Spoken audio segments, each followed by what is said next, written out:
boxing. Most motherfuckers can't train, don't know how to train a motherfucking fighter. I can train any motherfucker there is. I had a bunch of motherfucking fighters, so it ain't no shit to me. It ain't a thing to me. Most motherfuckers, like I said, most people don't know shit about boxing because most motherfuckers can't train, period. Okay. When did you start saying that phrase? I said that since I've been a little bitty ass kid. So that's a long time frame. Hey, I don't say nothing different than what I said before. Most motherfuckers don't know shit about boxing, and they sure the fuck don't. And I want everybody from this moment on to recognize me as the scholar of boxing. That's it, Tim. The rope when he got hit there with the beautiful shot back and forward. That's the right. Man, leans back and forward with a right hook. Most people don't know shit about boxing at all. You get what you were looking for?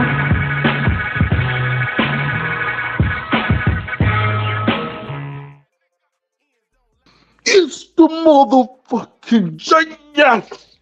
Master of all master. Genius of all motherfucking geniuses. Preparation. That's what took me so long. I have to be prepared. I did a live the other day with Like That, and that live I didn't prepare. And we went for maybe I think 8 hours, 6 hours, some shit like that. I just want to prove to myself I could do it. But I also want everyone to leave my show learning something that they didn't know. So presentation is everything. Everything. I'm a perfectionist and I'm a motherfucking genius on top of all that. So a couple of things I want to address today. This is random because it's going to be boxing, but not solely just boxing. So one thing I wanted to address first is Probox. Look, Probox is one of my favorite channels on YouTube. I like the star-studded cast that they have. It's the people I've been watching since I was a kid on TV. Teddy Atlas. Well, let me say that. Yeah, Roy Jones. He used to be with him. I don't know if he's with him anymore. Antonio Tarver, he broadcasted for a little while, but I think he got suspended because of PED use, because he actually tried to make a comeback. I think he knocked out Emmanuel Store's nephew, and he had a positive test, and he lost his job because of the positive test. It's crazy that the journalists for boxing have more integrity than the actual commissioners of boxing. You can't make that shit up, right? That's crazy.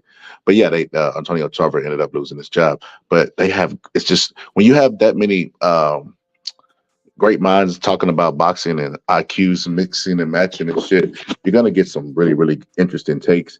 You're gonna get some facts that you might not already know. And I'm all about learning. You know, you're never too old to learn in the sport of boxing. And Angelo Dundee said he learned all the way up until he was 99 years old. So Probox is a good channel, great for boxing. Oh my God, their cards are evenly matched because they have good boxing minds over there. It ain't just throwing shit at the wall and see what sticks type of matchmakers. Just people that actually understand styles, tendencies, and shit like the science and X's and O's of boxing. And that's always going to be a great matchmaker, even though they don't typically make former trainers or boxers matchmakers. In the days of yesteryear, a trainer would be your matchmaker.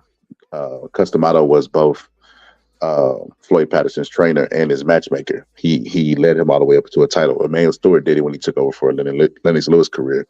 He had a lot to say with the opponents, the opposition. So Robert Garcia, to a certain degree, with some fighters, did the same thing. Reynoso does it with Canelo.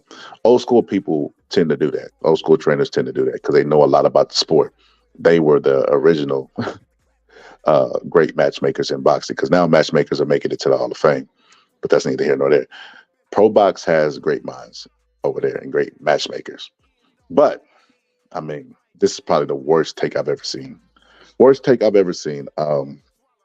Paulie and Chris Algieri, they should have had Teddy on there. Teddy would have saved the day. Well, somebody, where's Ja? Where's Teddy? What the fuck? Yeah, Teddy would have saved the day. Because they said George Foreman would lose to a fight with Tyson Fury. And it's like, bro, if you put Tyson Fury's career in perspective, Tyson Fury is not that good. And I think that's been shown when a guy who was 0-0 got in the ring and beat him up And a lot of people felt like he won the fight. He had a black eye, he was knocked down, and a lot of people felt like they had to rob Francis Ngannou to give the decision to Fury. Go figure. But they're still holding on to this great white hope savior in Fury. Oh, he's so big, he's so this, he's so that.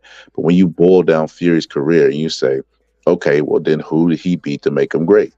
Two names stand out on his resume. That would be Klitschko, and everybody knows he was extremely red for a reason in that fight because he was on steroids. And then Deontay Wilder, who people say is trash. One minute they'll tell you Deontay Wilder is utter trash, but then they'll tell you that's the best guy that Tyson Fury has on his resume. Then what makes Tyson Fury great? It makes no sense. So I say all that to say this. We got to move on from the Great White Hope stuff. We got to move on from the Great White Hope stuff of Tyson Fury. Keep him in perspective. Nobody was saying Vladimir Klitschko and them was the greatest heavyweights of all time when they had their reign during a pretty weak, relatively weak era. And we just got to calm down. Everybody's so obsessed with height. Bring this up all the time. I have a whole video called Supersize Me. If you don't know, go check it out. But everybody's so obsessed with height, and Tyson Fury lies about his height. Look at this video.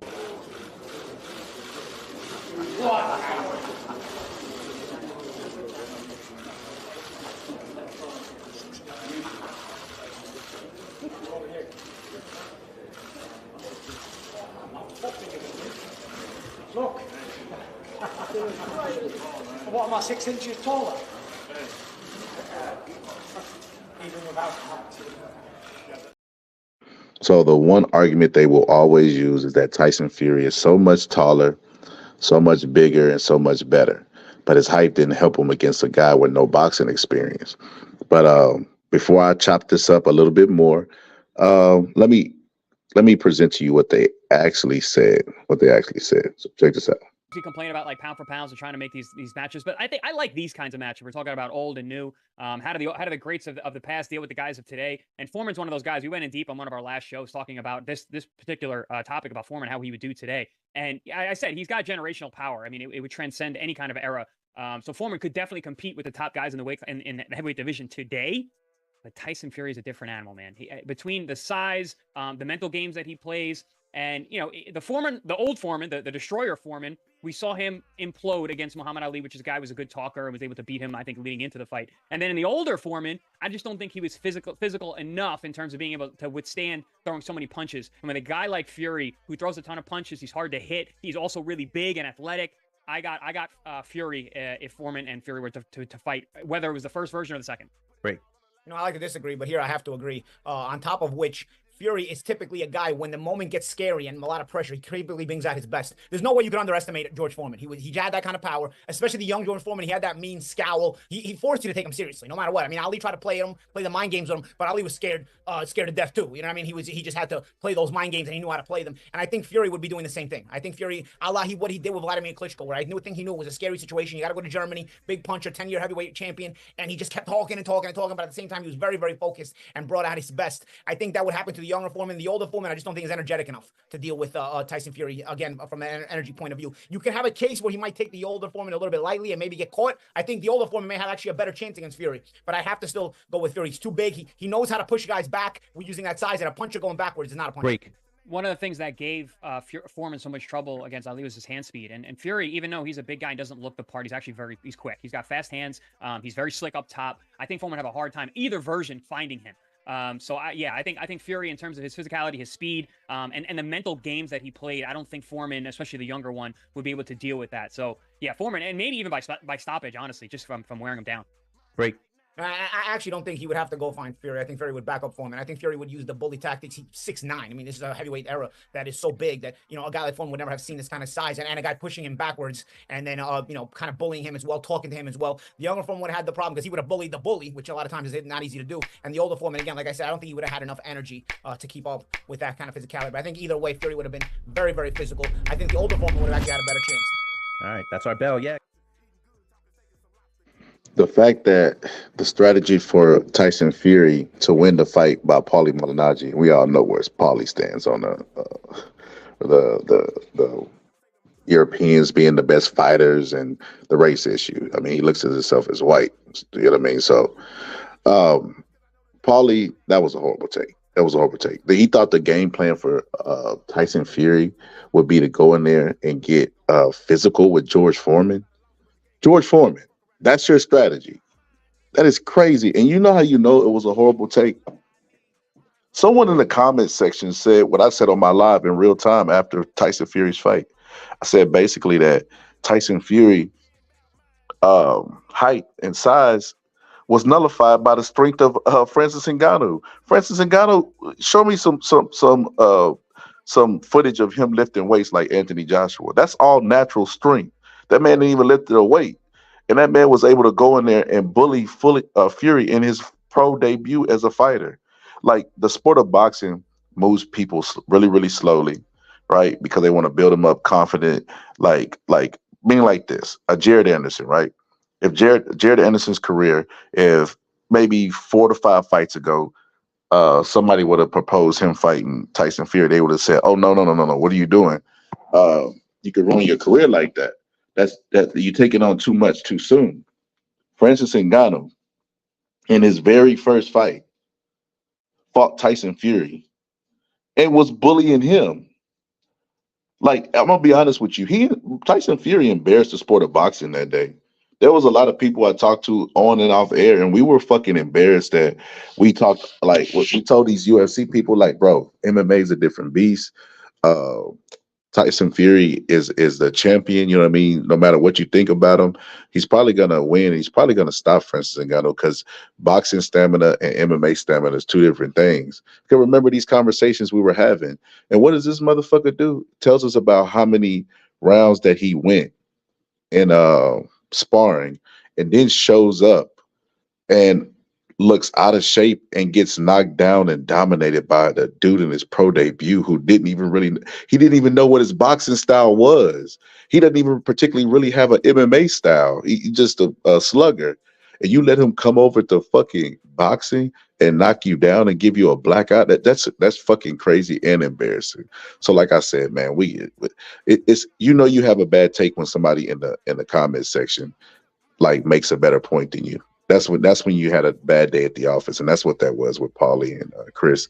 They both gave bad takes, you know what I mean, picking Tyson Fury just based off size, especially when the man done already said out of his mouth he ain't 6'9", he more like 6'7". And what the fuck height? This is not a bodybuilding contest where they look at your physique and rate you. You win the contest off of that. You have to go in there and perform the task to be done. You got to either beat the guy up so bad all 3 judges get you to fight, or 2 judges get you to fight, or you have to knock him out. That's the only 2 ways to win. It's not a height competition. So I don't even understand why that means so much. But they're so obsessed with height. Everybody's so obsessed with height. It's the only thing they look for. Whenever you hear people debating who's going to win fights at the fucking local grocery store, what do they say? Man, he can't mess with that guy. He's 6'9". He would have did this to Ali. He would have did that to Ali. We've never seen Muhammad Ali dominated. The only time we've seen George Foreman dominated was with Muhammad Ali. So that's it. I mean, that's not nothing to hang his head over. But other than that, Ali was he's an all-time great, and George Foreman is too. Like all time, George Foreman is probably one of the best to ever do it. He rates higher than Tyson Fury. Need I mind you, George Foreman was so strong. Hold on. Let me upload this picture real quick. Give me a sec.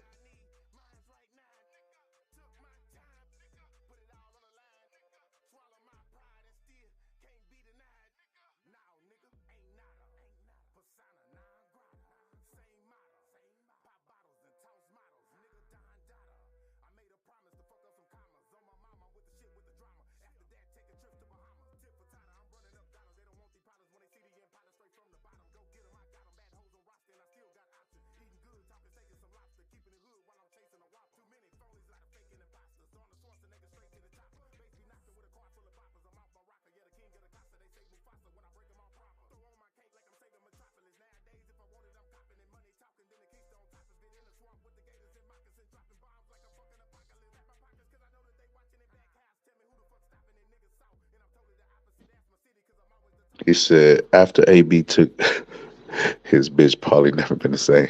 That's hilarious.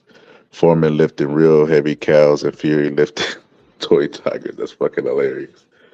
But yeah, man, George Foreman was a fucking beast, bro. Look, check this shit out.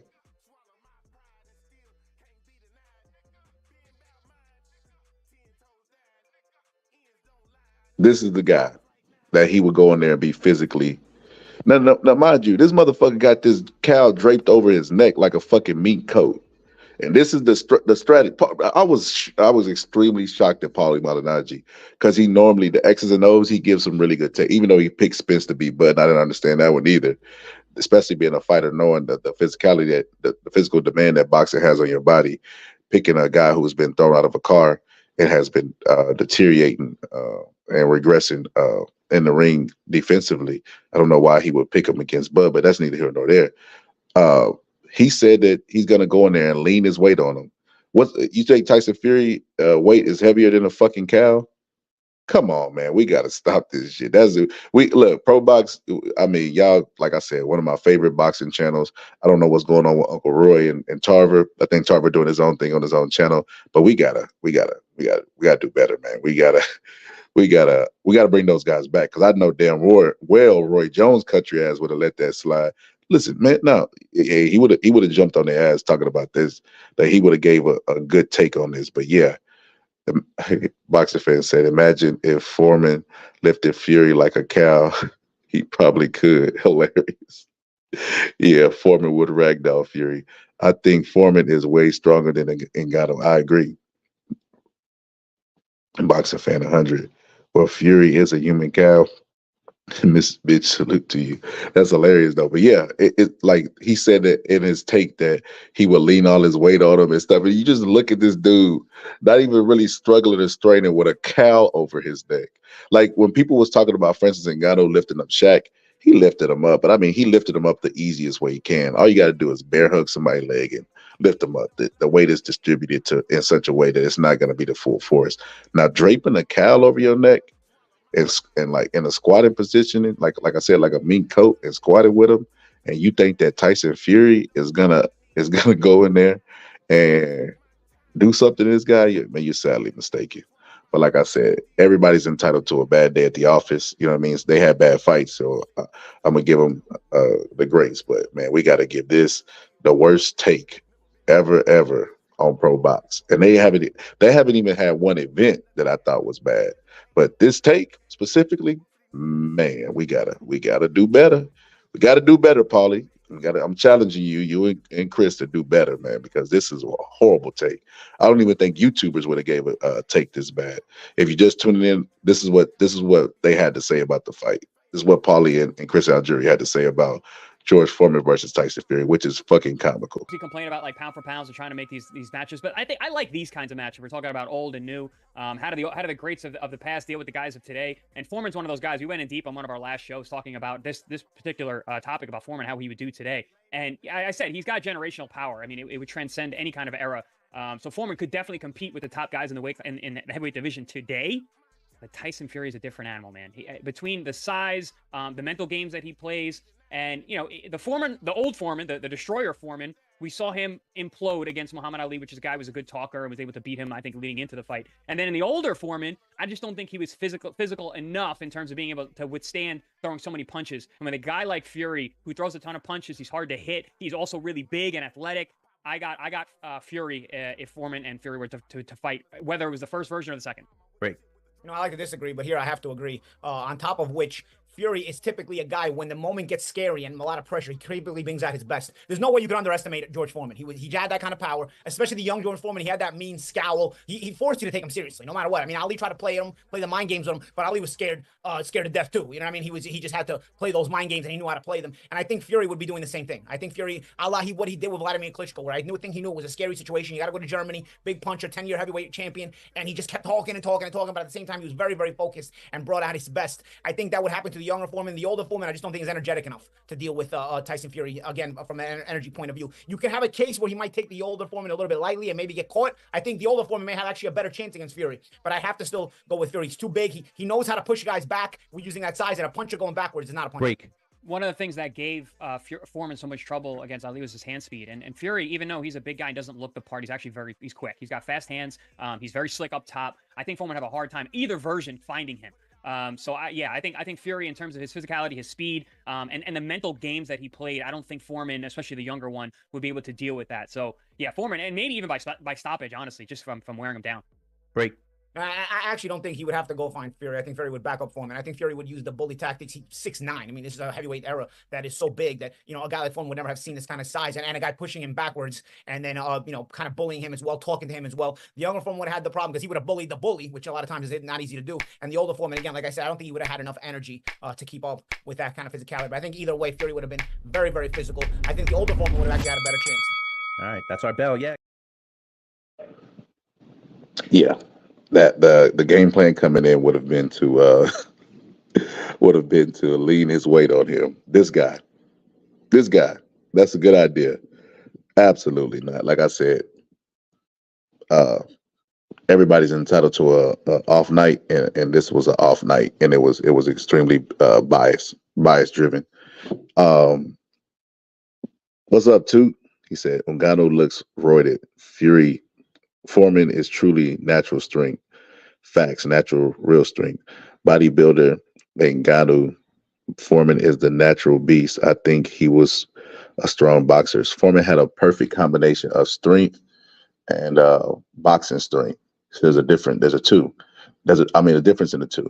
Floyd Mayweather's bodyguard, the big one that's always trying to box. The moment they put him in the ring, he thought, strength, I'm strong, good, I'm going to treat it like the weights. And he ended up getting a bloody nose by a guy who was half his fucking size because he didn't have boxing strength.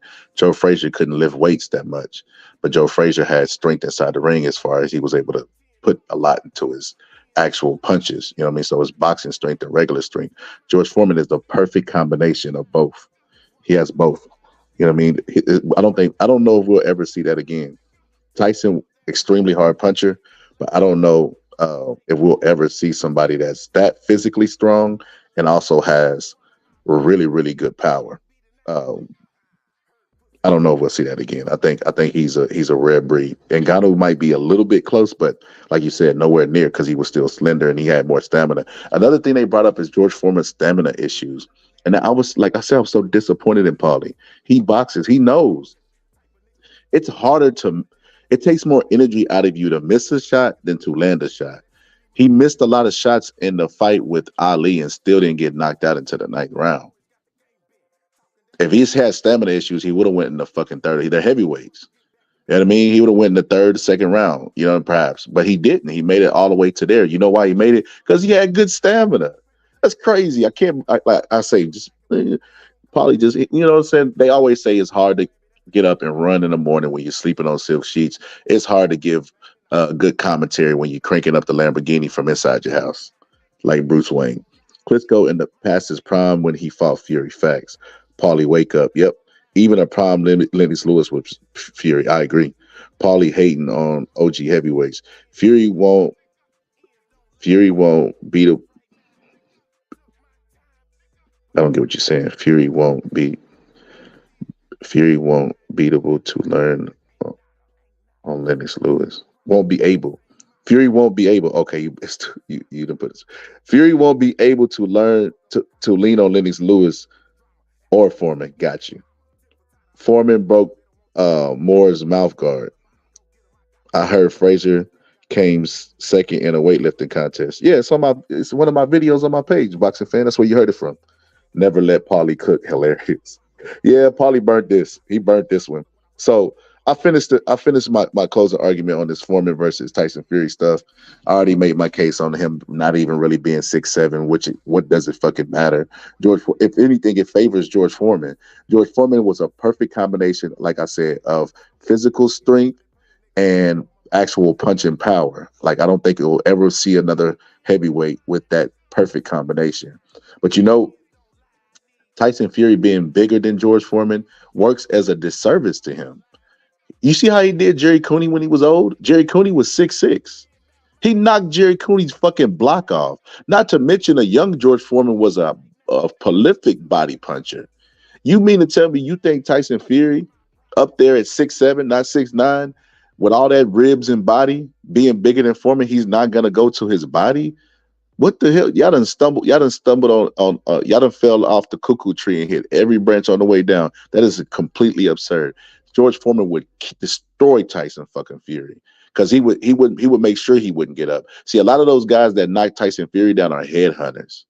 They don't work Tyson Fury's body where he's very vulnerable and weak.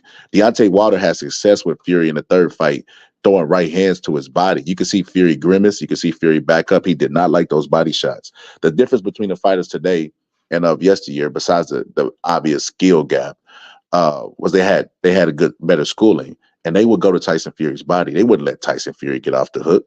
They would make sure when they finally land that knockdown blow that Tyson Fury would stay down. And how he would stay down is those body shots that they would deliver to him to convince him to quit. So yeah, that was a horrible take. But on top of all of that, give you a little history lesson. I don't know if you're familiar with this. Not only is George Foreman fucking strong, cock strong, country strong than a motherfucker, where he draping this cowl over his head. That's fucking amazing. They're like, he was a country boy for real, like for real. Super duper strong. Like, when he came back in his in his second career, he was like pulling the truck on his back. He's just a big ass strong dude. Like, he didn't lift a ton of weights. He just did a little bit to stay toned because he was an older guy, but he was just a fucking beast. I don't see no way in which they could break a man who's carrying a cow on his neck down physically. You know what I mean? I don't even think Vladimir Klitschko's grab and jab strategy would do it. Definitely not Tyson Fury doing it, because he has the same trainer. He would have the same style from the same trainers, the same group of the Kronk style. It definitely wouldn't work. But like I said, history time. Not only was George Foreman cockstrong like a motherfucker, carrying cows on his backs, you know what I mean? He probably was threatening chickens to have a head. He was making chickens hatch 50 eggs a day just by threatening them. But this motherfucker fought a lion. And I'm not making this shit up. This ain't one of them, oh, he can do no wrong. That motherfucker fought a lion. Check it out. In hindsight, after Ali beat George Foreman, he no longer had the mystique, but George Foreman was a very dangerous man. Listen to Big George tell a story about the time the lion attacked him, and Big George showed no fear whatsoever. Check this out. You gotta halfway be crazy. That's why you get a lion and a tiger. You're absolutely out of your mind. And I had an incident once, and that's when I decided I didn't want lions and tigers anymore. I'd raised this lion from a cub. We loved one another, licked and played. And one day, trying to save my brother from the lion attacked me. And I didn't want my brother to be killed. I attacked the lion back, and just by a hair, I'm here today, and the lion is not. I had to depart with my beloved lion because I realized they would never be a pet. I swung, I missed him by an inch and screamed and fell just a little bit out of his territory. And he saw my charge and understood that I was just as dangerous as him that moment. And he moved, we both parted company. And we never were friends. By the grace of God, I'm here and the lion is not. Man, y'all leave that old man alone, bro. Leave that old man's legacy, excuse me. Leave that old man legacy alone and let it be what it is. Tyson Fury ain't even fought for undisputed. You talking about a guy who went as an underdog in against Joe Frazier, who had just knocked down Muhammad Ali and dominated what people consider the greatest heavyweight of all time. He went in there and dismantled that guy, had him looking like really silly, running in the ring, and knocked him out and dismantled him, and then knocked and dismantled Ken Norton. All these people was making all this hype about Better Beef, right? Do you know that George Foreman was undisputed when he fought Muhammad Ali? Undisputed. And he had fights that he fought, and he won them all by knockout against good opposition. So this Better Beef Terminator shit, save it. Save that drama for your mama. Nah. We gotta preserve. See, I always tell my cousin, you know what I mean, because he's from the old school. You know, he's a big old school guy. I always tell him, let the past be the past and just preserve it. Don't let nobody touch it, but you don't have to live in it. You know, become like Captain America where you lost in time, you know. Always joke with him about that. But nah, leave this man alone. This man is a real fucking machine Terminator. He was able to come back and do it in his late age. Arthur Better Be, he got like 20 fights, 20 knockouts. Look at his opposition.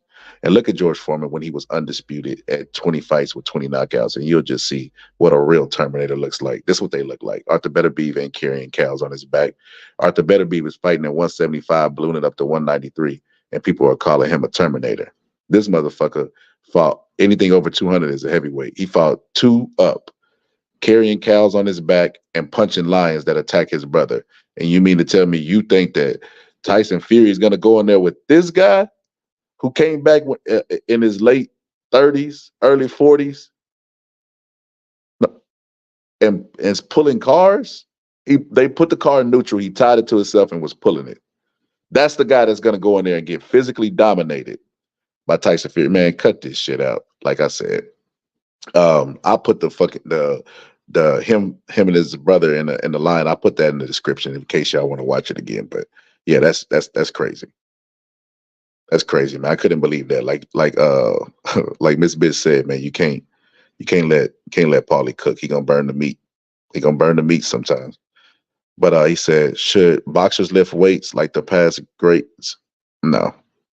A lot of those old school trainers didn't even believe in weights.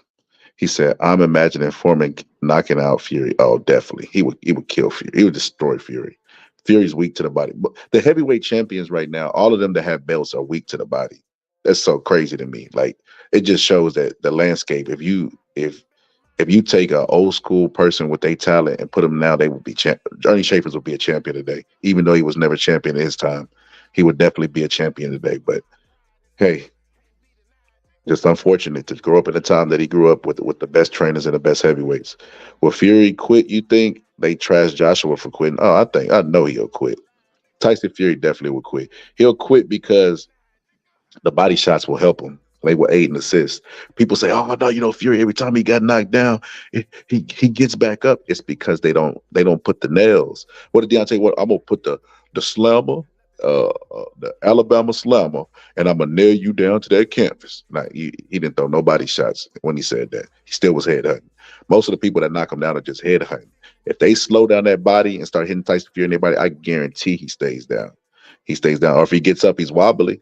You gotta zap the same way he tries to lean on you and take away your stamina.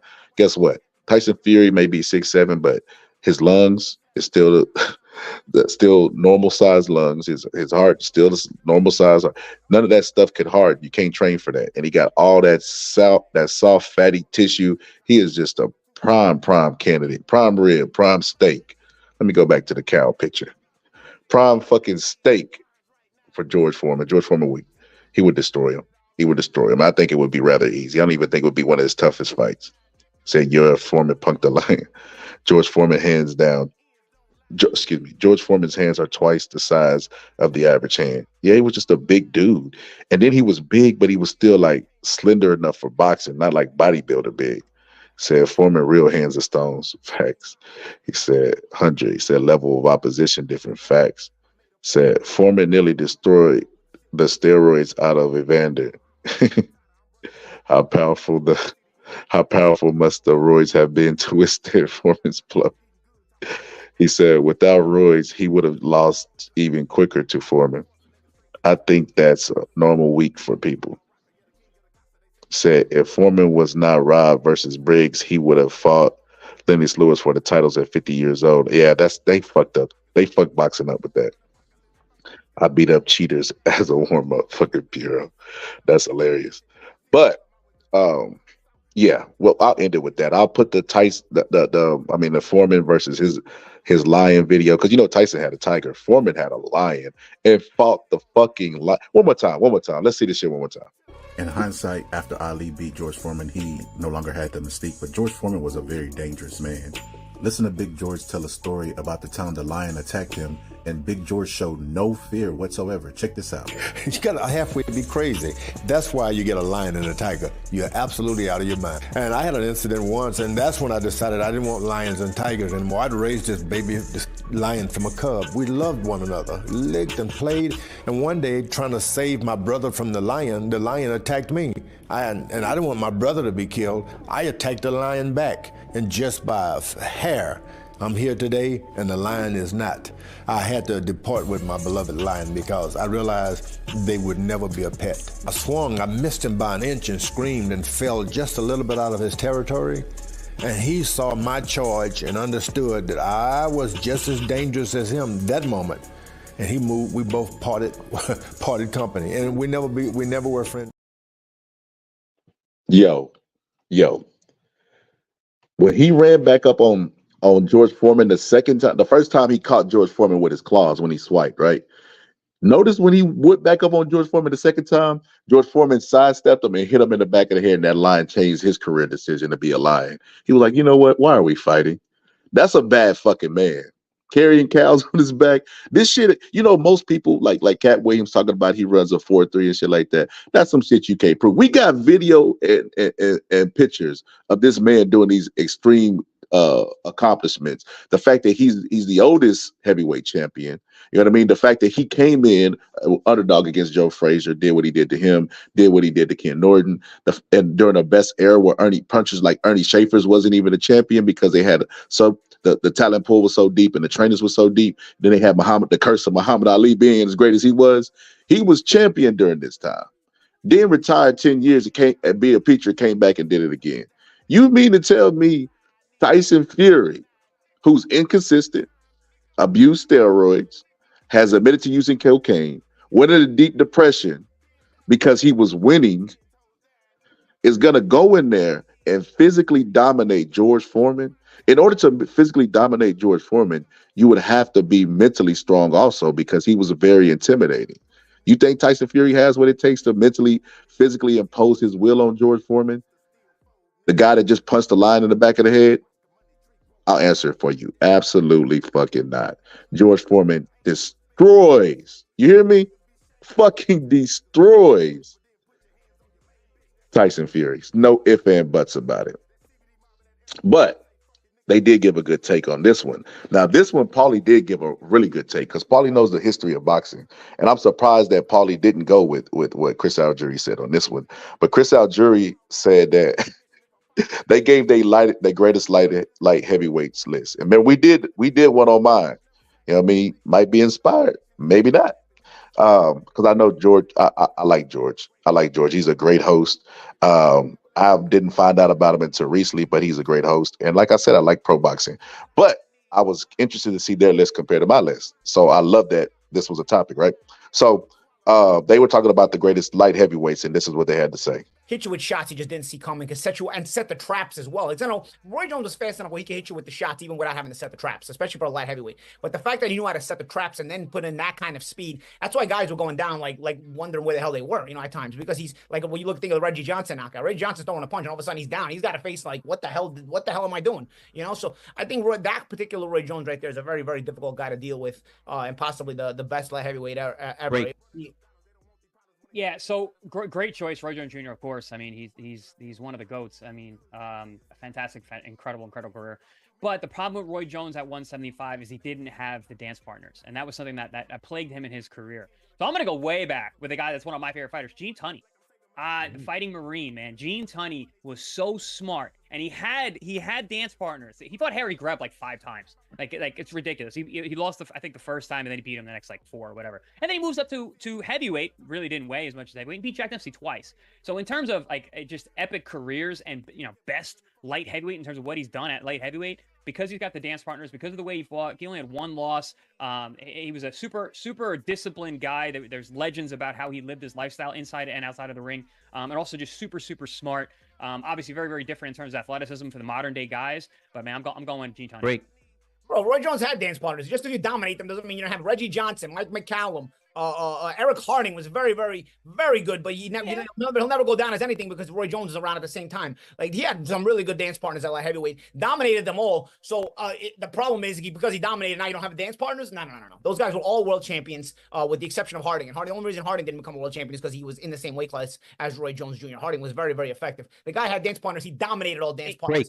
Good fighters and world champions. Good champions and good fighters and world champions are not the same as epic guys. And none of those guys are epic. I mean, Mike McCallum was older and he was in a different weight class. He was better, in the lighter weights. Eric Harding, he's never going to be an all-time great. Gene Tunney's an all-time great, beating all-time greats. He's being Hall of Famers. So at light heavyweight, Roy's career in its totality, of course, Roy is the man. But Gene Tunney at light heavyweight, I got him as best light heavyweight. All right, there's our bell. Wow. You guys shocked me with both answers because I'm thinking Archie Moore. I'm thinking the old Michael Spinks. Spinks. I was thinking him too. Yeah, I'm thinking Michael Spinks. So I mentioned Spinks, but I just want Roy. My opinion doesn't matter here. So what it is, it's between Gene Tunney and Roy Jones, and I'm thinking who would win a matchup. That's how I'm going to score this round, and I think Roy Jones wins that fight. Oh, but that's not the question. Come on, you all-time. I think I'm the judge, and I'm saying that Roy Jones is a better light heavyweight than Gene Tunney. Not only that, all-time greats. Talk about all-time greats. I mean, back then you could trip over your left, have two left feet, and still be an all-time great when you fought in the 30s, bro. It's different kind of fighters, man. You know what I'm saying? Like, oh, come on. Yeah, but I took this as best light heavyweight. But Gene fought all-time greats. What were the all-time greats he fought at? You don't look Harry at Greb. He fought Harry Greb. And then he beat Jack. Harry Greb was more of a middleweight, I believe, wasn't he? He might have moved up. Like Calvin times. was too. All these guys, they jump weight classes like crazy. It was different back then. So, like I said, hey, Paulie kind of rebounded on that one. George did a great job by mentioning. I mean, Roy Jones, we went through the whole list. I mean, me and Bo had a really, really big debate about Michael Moore versus Mike Spinks. So, I mean, that light heavyweight division outside of like the welterweights, like it's like, God damn, that might be one of the greatest divisions ever. You know what I mean? So it was a lot to choose from. Matthew Masad Muhammad, Dwight Muhammad Qawi, fucking Bob Foster. Oh my God, it was just so many people to pick from. You could even throw Andre Ward in there because he fought at light heavyweight. Like I said, that division might Bernard Hopkins, Roy Jones, one of the best. Might be one of the greatest divisions ever outside of welterweight. But so that I like that George did a great job on that. A great job by bringing those guys up because I mean we having a conversation about Harry Greb and Gene Tunney. You know, this reminded me of the time. I think me and Haplo had this similar like conversation, bro. And I'm like, bro, I get it. You know, we got to preserve the past, bro. But do you really think that in your heart of hearts that Roy Jones is even worth mentioning in the same breath of a Gene Tunney? Like that is complete blasphemy. Talking about a man with skill set that we've never seen like before. Combination of he would let you throw punches and fucking beat you to the shot every time, no matter if he let you start first. Like Roy Jones was like those quick draws in those movies. You remember in the quick draws where I don't know if you ever seen The Harder They Fall, but the quick draw let that guy draw first, and then he still was able to draw his gun and put it on him, and that was Roy Jones. Roy Jones could let you draw first. He could do tricks and stuff and still knock you out. But we talking about Harry Greb and Gene Tunney versus Roy Jones. Now I have eyes. You know what I mean? I don't have no bias strictly just because they're in the past. I preserve the past based off what I've seen, competition, skill set, and their skills also. And greatest of all time status. So judging off those factors, I'm able to watch the film appropriately and see, you know what I mean, simulate this and simulate that. Bro, if they fought, Roy Jones could fight Harry Greb and Gene Tunney in the same night and knock them both out. That is fucking crazy. We talk about Gene Tunney. Sum it up when you just talk about practice. We sitting here, I'm supposed to be the franchise player, and we're in here talking about practice. I mean, listen, we talking about practice. Not a game.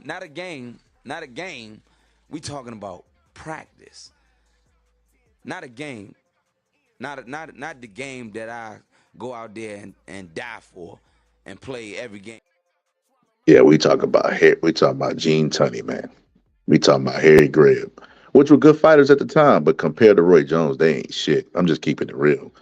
I mean, I feel like anybody with eyeballs could see that. This ain't even no biasness to the times, because there are some fighters like a Joe Louis. I think Joe Louis would beat fucking Tyson Fury, but that's another story. You know what I mean? So it ain't got nothing to do with being biased to the time that I'm in. It's just about the styles and the stuff that I see that could be taken advantage of. So yeah, absolutely. Absolutely. Roy Jones is probably the greatest light heavyweight of all time, just being honest. But you can make an argument for other guys. It's no absolute. That division is so stacked that you can make an argument for any one of the guys that I named earlier. Light heavyweight division was fucking stacked. Said Paulie lost to McGregor in sparring. Nah, he ain't losing to McGregor in sparring, bro. Virgil Hill was a Hall of Famer and a #1 guy at light heavyweight. He was never stopped in his career until Roy Jones stopped him in the ribs. Facts. Montel Griffin at the time was top 3 ranked at light heavyweight. Yeah, I don't know what the fuck. I don't know what that's about. And then did you notice that at the end, Paulie, he told Paulie, he was like, Gene Tunney, those guys were tripping over their foots back then.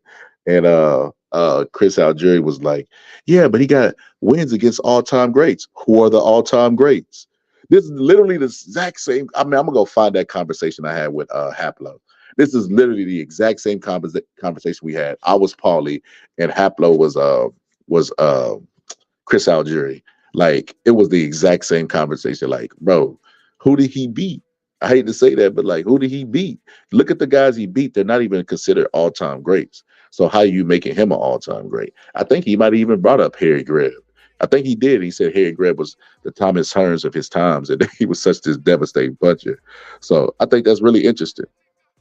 Roy Jones was praised by Russians to he got his dual citizenship. Yeah, they realized the greatness in Roy Jones, man. Like, I mean, I guess we the only ones. We the only ones who would even in the same breath put Harry Greb and Gene Tunney in the breath of Roy Jones. But, you know, I'm gonna give Roy some justice.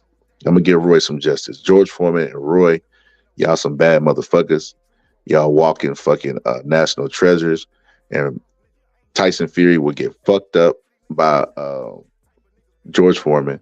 And Roy Jones has the chance to be any given light heavyweight of the greats. And it's, you know what I mean? And it's a deep pool, but he has Ezra Charles, all those guys. But I think Roy Jones reigns supreme. I think he could beat all of those guys. They criticized Roy really, really heavy during the time. They said he didn't have dance partners, and it was because he was so dominant and he was just going through them like a hot knife through butter. The same way that people think Arthur Beterbiev is doing to the light heavyweights now, Roy Jones was doing it in more spectacular fashion, not hitting back behind the neck, and he was doing it quicker. And they said he ain't fought nobody. That just goes to show you how the times has changed. Times has changed so drastically that people now give you a ton of praise versus a ton of criticism, because they criticized Roy. He beat James Toney. He was beating all these guys, and they said Roy Jones really wasn't fighting nobody. That's why he said, it ain't that I don't fight nobody. I just make him look like nobody. Must have forgot. He said that shit because it's true. Roy Jones was the truth, man. And they throwing dirt on Roy Jones' name by comparing him to Gene Tunney. Not that I got anything against Gene Tunney, but man, he ain't fucking with no goddamn Roy Jones. And they throwing dirt on George Foreman's name for comparing him to Tyson Fury. And the one thing they base it off of is a complete and utter lie. They always say size. Oh my God, Tyson Fury's so big. They've never seen a big guy like that. We've never seen nobody that size until we never see nobody 6'7". Even though George Foreman fought Jerry, just had a brain for it. Looking for this clip. Hold on, give me a second. That was Tyson Jones' exhibition. I like Roy Jones has the balls of steel too. Even Hector Benchino said Roy Jones is truly once in a lifetime fighter. Shaking my head, are silly. Roy Jones trolled James Toney and managed to drop him all while doing it. Facts. Roy Jones made great music too. I ain't getting that goddamn far. He got a couple songs I rock with, but Roy Jones rap was not his strong nights. Bro, I haven't seen this guy in a long time. What's up, bro? He said, I don't know if I asked already, but how do you see a prime Tyson versus a prime Foreman? That would be I don't know. It would go down to literally who landed first and who landed often. I think it would be kind of like him versus Ron Lyle. Yeah. I mean, he got some songs. I ain't gonna say Roy Jones don't got no hits, but great rapper, great. Shit, fucking Lil Nas X got a hit. I wouldn't say great. Yeah, whoever landed first or whoever landed often, because George Foreman has never faced anybody with that speed, but Tyson has never faced anybody with that type of level of intimidation and balls and grit also. So it would have been similar to a fight with Sonny Liston. Those two type of fighters fought if they fought Mike Tyson, it would be a hell of a fight. It would be just like Ron Lau because neither one of them wants to give up, and I don't think the intimidation factor will work for either fighter. So because the intimidation won't work for either fighter, both of them will end up trying to impose their will because they intimidate. That's what punchers do. They try to intimidate you first. You know what I mean, to weaken you so that they could go in there and just devour their prey, kind of like a lion does a gazelle, or they do it with their physicality. So Mike Tyson and George Foreman, it wouldn't work. Intimidation wouldn't work on. They would both be trying to be intimidating to each other, and it wouldn't work. So they would just have to rely on their physicality, and it would take some convincing, like it did George Foreman versus Ron Lau. He had to convince Ron Lau. Ron Lau was looking at a mean back. He wasn't convinced, and he had to go in there and do some convincing with his fists. Chingazos. Said, hey, laugh my ass off. I've been here and there. I saw this live and thought I'd hop on for a big.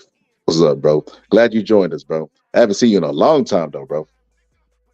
He said, you know what, bro? I think I'm going to do a Tyson versus Foreman breakdown, and I'll put it members only, bro. My members only is only 99 cents a month, bro. That's equivalent to what you give a bum whenever they pull up and start panhandling or buying a hot and spicy at McDonald's. I think a hot and spicy is more.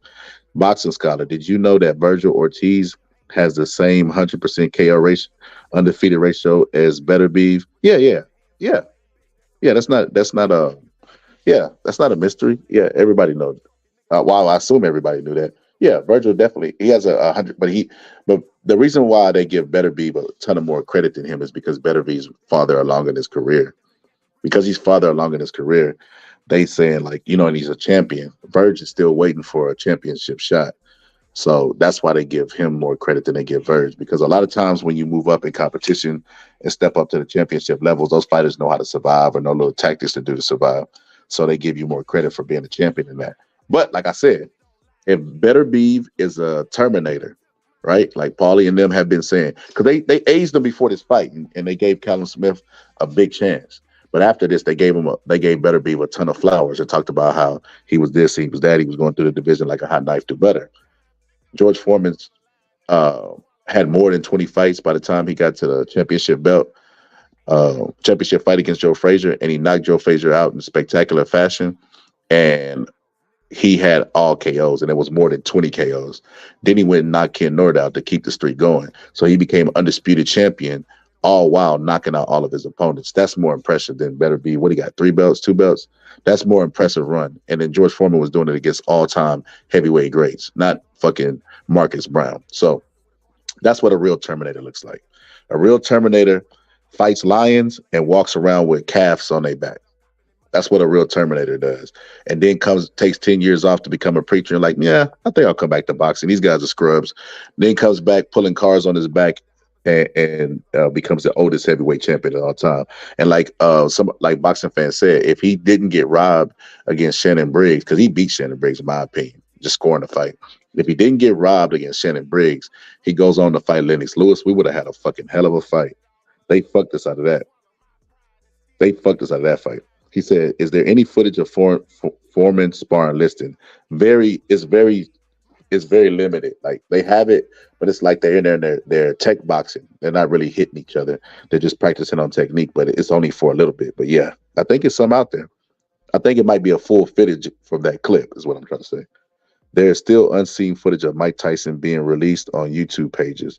Yeah, I don't know if you're familiar, but the dude from the Mike Tyson page that used to be Steve Lotch, he threatened to sue me for some footage. So a lot of that footage comes from him. And that guy is weird, bro. That guy's weird. But it said, is members pay periodically? I've been out of a steady job. I only have a little over 1,000 in my account. Yeah, it's consistent. But there's only 12 months in a year. 99 cents is only $12. Said, why didn't Holmes versus Foreman happen? Speaking of Terminator, would you agree the first one is a horrible movie? No, I haven't seen it since I was a kid, believe it or not, bro. I seen it when I was a kid, and I haven't really dove into it as an adult. So I wouldn't know. I haven't seen, because you got your adolescent mind and then you got your adult mind. There's a lot of movies that I thought was the shit when I was a kid, and I watch them now like, how the fuck did I ever watch this shit? Shit is corny. Said, Better Be Goznick, Brown, Yardy, Smith, Callum Smith.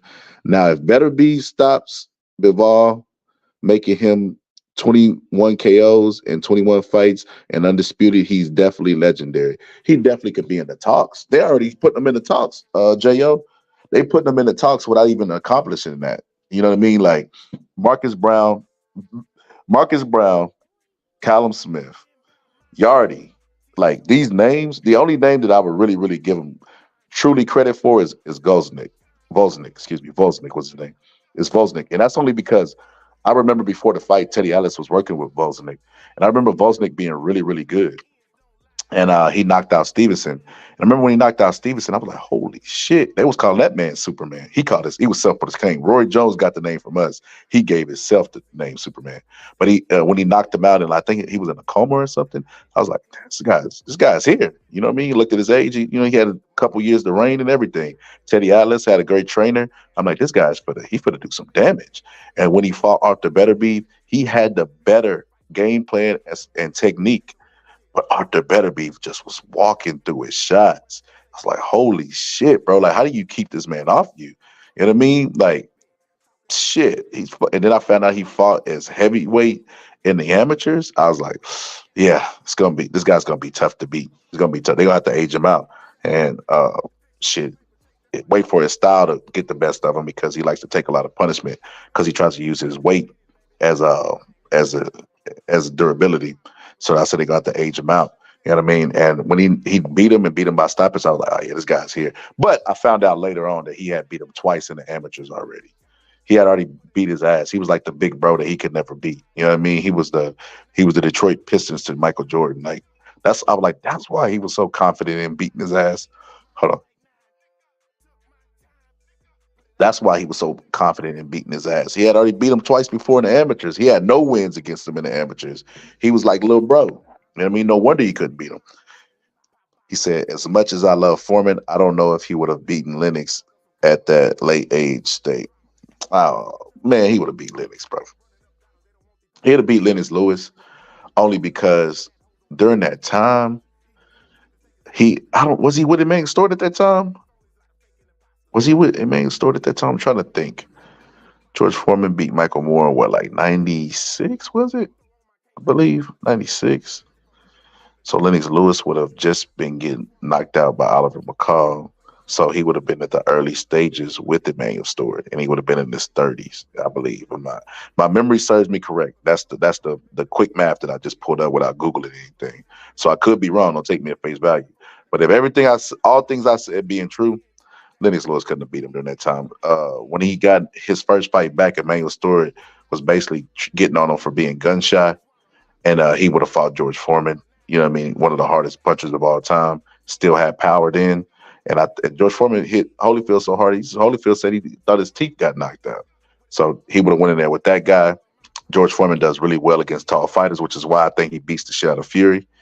Because look what he did to why is this dude's name slipping my mind? I said it earlier. Jerry Cooney. God damn. I kept wanting to say Jerry Cooper. Jerry Cooney. You see what he did to Jerry Cooney? Jerry Cooney's like 6'6", 6'7". So if Tyson Fury's 6'7", he's only a smidget bigger than Jerry Cooney.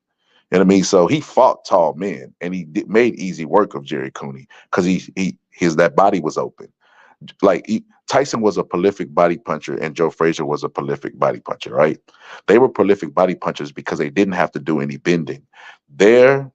Your body was already shoulder linked to them, eye level to them. You know what I mean? So when they're in the crouch. So they didn't have to bend their knees that much to deliver the shot. It's right there. And because they don't have to make adjustments to the target, they giving you full power to your body. That's why you can hear Tyson's body shot on the side of the ring sound like gunshots because it's the full blunt of his power. George Foreman would have been right there where the body was with Tyson Fury. So the one thing they try to give him advantage in, he's 6'9", which he's really 6'7". That's the one thing that George Foreman is just right there for, to make Tyson Fury shit on himself. And like I said, for those of you who are just tuning in, Tyson Fury's not even 6'9".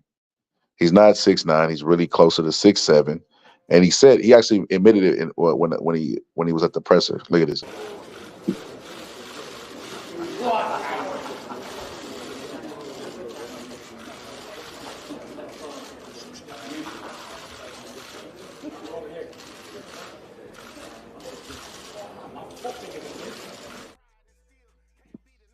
6'7". The man is 6'7", so he's closer to Jerry Cooney's height. And we all seen what George Foreman did to Jerry Cooney. Set Jerry Cooney up with beautiful left hooks to the body, changed the angle on him, and then threw the right hand over the top of his shoulder at a downward angle, knocked Jerry Cooney silly. Or was it left hook, right hand? I can't remember. Can't remember offhand, but he set that punch up very beautifully. He said Foreman was thinking of fighting at 50. Yeah, he was. He said his wife convinced him not to do it. What do you think of Better Beef being age 39, having high levels of testosterone? I mean, J.O., some stuff, what's understood ain't got to be explained, bro.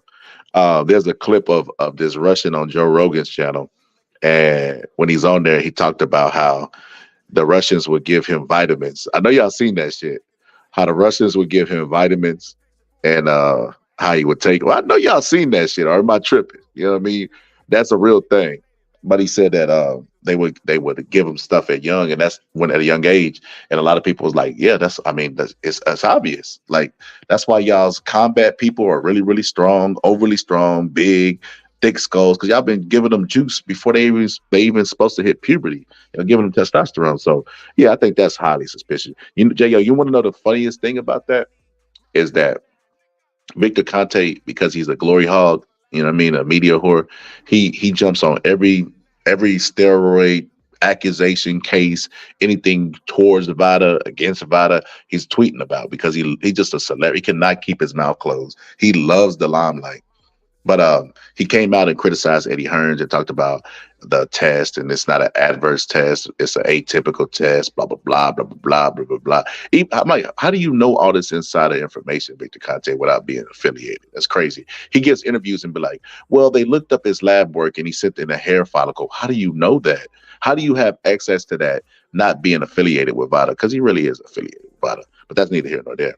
But Victor Conte is always talking about suspicious and how Canelo's suspicious and highly suspicious, always using these words. A man that's been to jail for fucking doing crimes with PEDs is talking about everybody else being suspicious. Hilarious. But he never brought up the suspicion of a 39-year-old having an atypical test. He never did that. You know why? Because Better Beef is not as big as Canelo. Because even when Canelo, he said that basically when Canelo had the tampered meat thing going on, the clenbuterol, he said Canelo wanted to prove his innocence, so they asked him for a hair sample so they can go further back. And then they asked him for receipts of the meat house. And they went and checked both of those things, and it panned out. He said, so Canelo wasn't on clenbuterol to get an athletic advantage. It was food contamination. And he was like, now, with that being said, it doesn't mean Canelo's never did anything. He's preferencing himself because Canelo's a bigger name and he can see the headlines. Victor Conte says Canelo's still on steroid. He's just a glory hog. Because Better Beef's not as big as Canelo, he's not going to say anything. I didn't hear him say anything about it. I could be wrong, because I know he did a whole interview, but I wasn't watching that shit. That guy's a snake. And I mean, if it come across my timeline, I'm giving you fair warning. You know what I mean? Don't take me at face value. But I heard him talk shit about Eddie Hearns because Eddie Hearns is a bigger name. But I didn't hear him say anything about Better Beef. I heard him give clarity, but I never heard him say, well, that is highly suspicious because a 39-year-old, I didn't hear none of that shit. J.O., Dasani meat, Better Beef eats. Why didn't Better Beef show high levels before when drug tested? J.O., you asking the questions we all want to know, J.O. Atypical findings are not a sign of PD abuse. Vada cleared it up. You missing what we saying, boxing fan. Well, no, we're not saying anything. So look. John Jones, the way they found out John Jones was tested positive for steroids, and we all know this from Smicter Nante, Shitter Conte.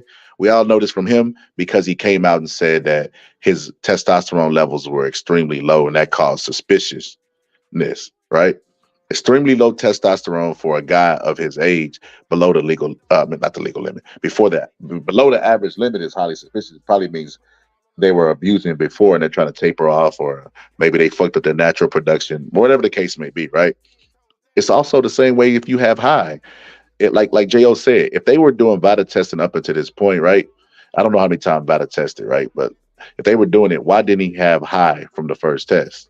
How does a 39-year-old during training camp who's been doing the same shit he's been doing for fucking probably 15 to 20 years, all of a sudden get a spike in HGH.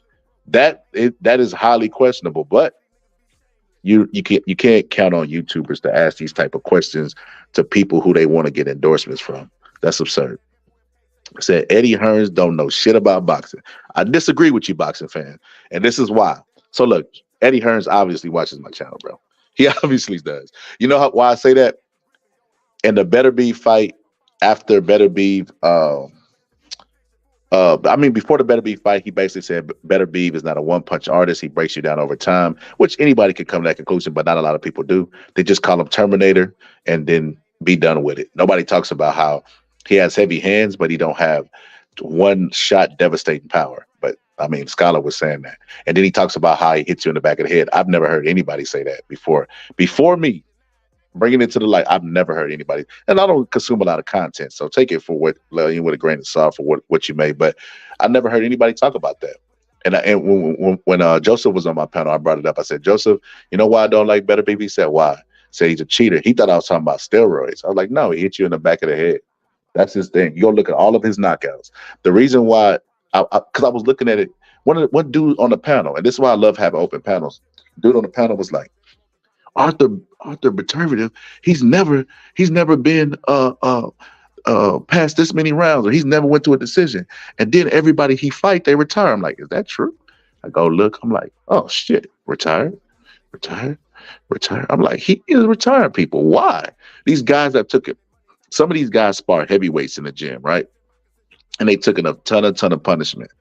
While all of a sudden, Better Beef is making these motherfuckers retire. So I had to pop in the tape, right? So I pop in the tape and I'm looking and I see him hitting the back of the head. I said, okay, it happens. You know what I mean? A lot of people will do that to James Toney because of the way he blades his body. You know what I mean? Sometimes you can force an illegal blow. You know what I mean? Or force the shot to appear to be illegal. So I pop every finish he had, he aimed to the back of the neck. And I paid attention to his body positioning, his eyes, how he would angle to the right side to land that shot to the back of your neck. He's a dirty fighter, and it's intentional. And that's why he's retiring fighters. This is going to be another fighter that he's retiring. People so focused on 100% KO ratio that they miss the punches to the back of the neck. Say Canelo gets bad meat, and now Better Beef. LOL. Said, is Mike Tyson durable enough to take Ernie Schaefer's bomb clean and still fight active? I think so. If you go look at all of Mike Tyson's knockouts, Mike Tyson was never one-shotted, ever. Even in the Buster Douglas fight, Buster Douglas knocked him down and he still got up. Mike Tyson was never, even Lennox Lewis, where he was well past his prime, he was never one-shotted before in his career. So, yeah. And Ernie Schaefer's is on a different level as far as punching, but Lennox Lewis is not a soft puncher neither. So, nah. I think he could put up with it. Say, good question. I think so. Said, when a failed test happens in boxing, it's a complete circus, usually, LOL. The A sample has been tampered with or B sample suddenly lost. Weird stuff. Yeah, that's because they be knowing, bro. The A sample and B sample all come from the same samples. They just split up. You know what I mean? And stored away for to not jeopardize the integrity of the test, which is crazy because I heard people talking about Alicia Baumgartner's test sitting at the house. I'm like, y'all are so fucking stupid. Oh my God, y'all are so stupid. Like, if you really believe that, you gotta question your IQ. If you really believe Alicia Baumgartner was somehow part of some grand conspiracy to make her pop positive, you're an idiot. I've been saying Alicia Baumgartner was juicing way before this test came out. Go back and check the archives. Nobody on YouTube was saying it. Afterwards, nobody on YouTube wanted to believe it. They made every excuse. But now they're trying to say, yeah, Alicia has some tampering going. Man, get the fuck. You know how hard that would be? That's stupid. For Alicia? Okay. Didn't the WBC raise the limit of how much clenbuterol?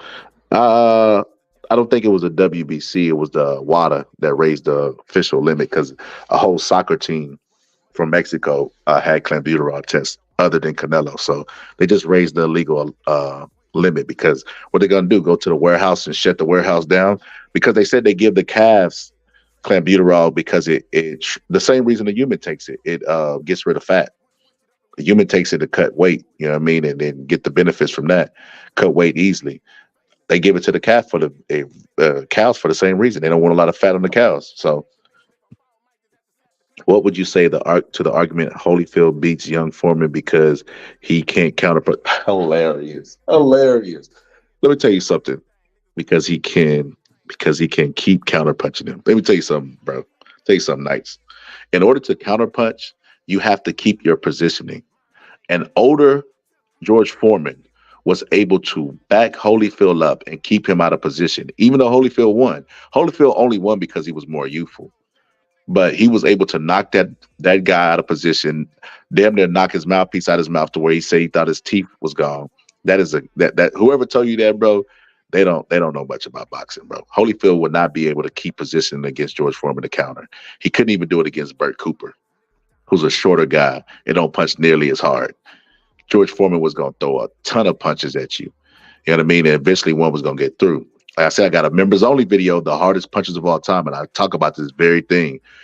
In the clip, George Foreman basically said he knew he was the hardest puncher to ever live because his coach told him to set the shots up. You know what I mean? Don't go ahead and try to force everything in. And he said, you know what? I'm going to force it in there. And he forced it in there and knocked the guy out, even though he had a high guard. And he said that's when he knew his power was different. But yeah. Said Eddie Hearns works with Connor Bum, who is a cheater. And Eddie said Canelo would be banned once. Yeah, Eddie is. I don't take promoters that serious in the sport of boxing, only because it is what it is. You know, they're gonna do what they got to do. All of them are literally the same guy. They Bob Arum, when he has Manny Pacquiao's Muhammad Ali. Lomachenko's Muhammad Ali, the greatest fighter ever. Bud is Muhammad Ali. Everybody's Muhammad Ali, which is the guy that got him in the business. So he won't stop using his name, which is crazy. But yeah, he comparing everybody to Muhammad Ali because that's where his invested interest lied. But in actuality, they can't hold a. They not no Ali. Let me say that they can't hold a candle, but they're not Ali. But promoters are going to do what they're going to do. Dana White, you will never see a woman's fight in MMA. And then like shit, women's fighting took off in fucking MMA. Some would argue that it carried MMA.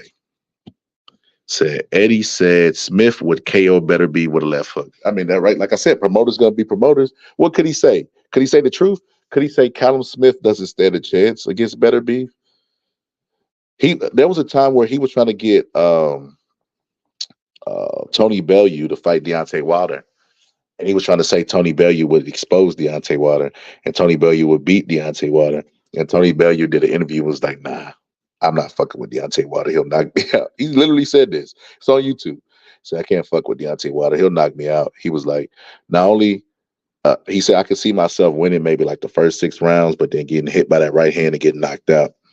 And he said Eddie Hearns told him to fight Deontay Wilder, which makes me believe furthermore that they kind of didn't want that fight.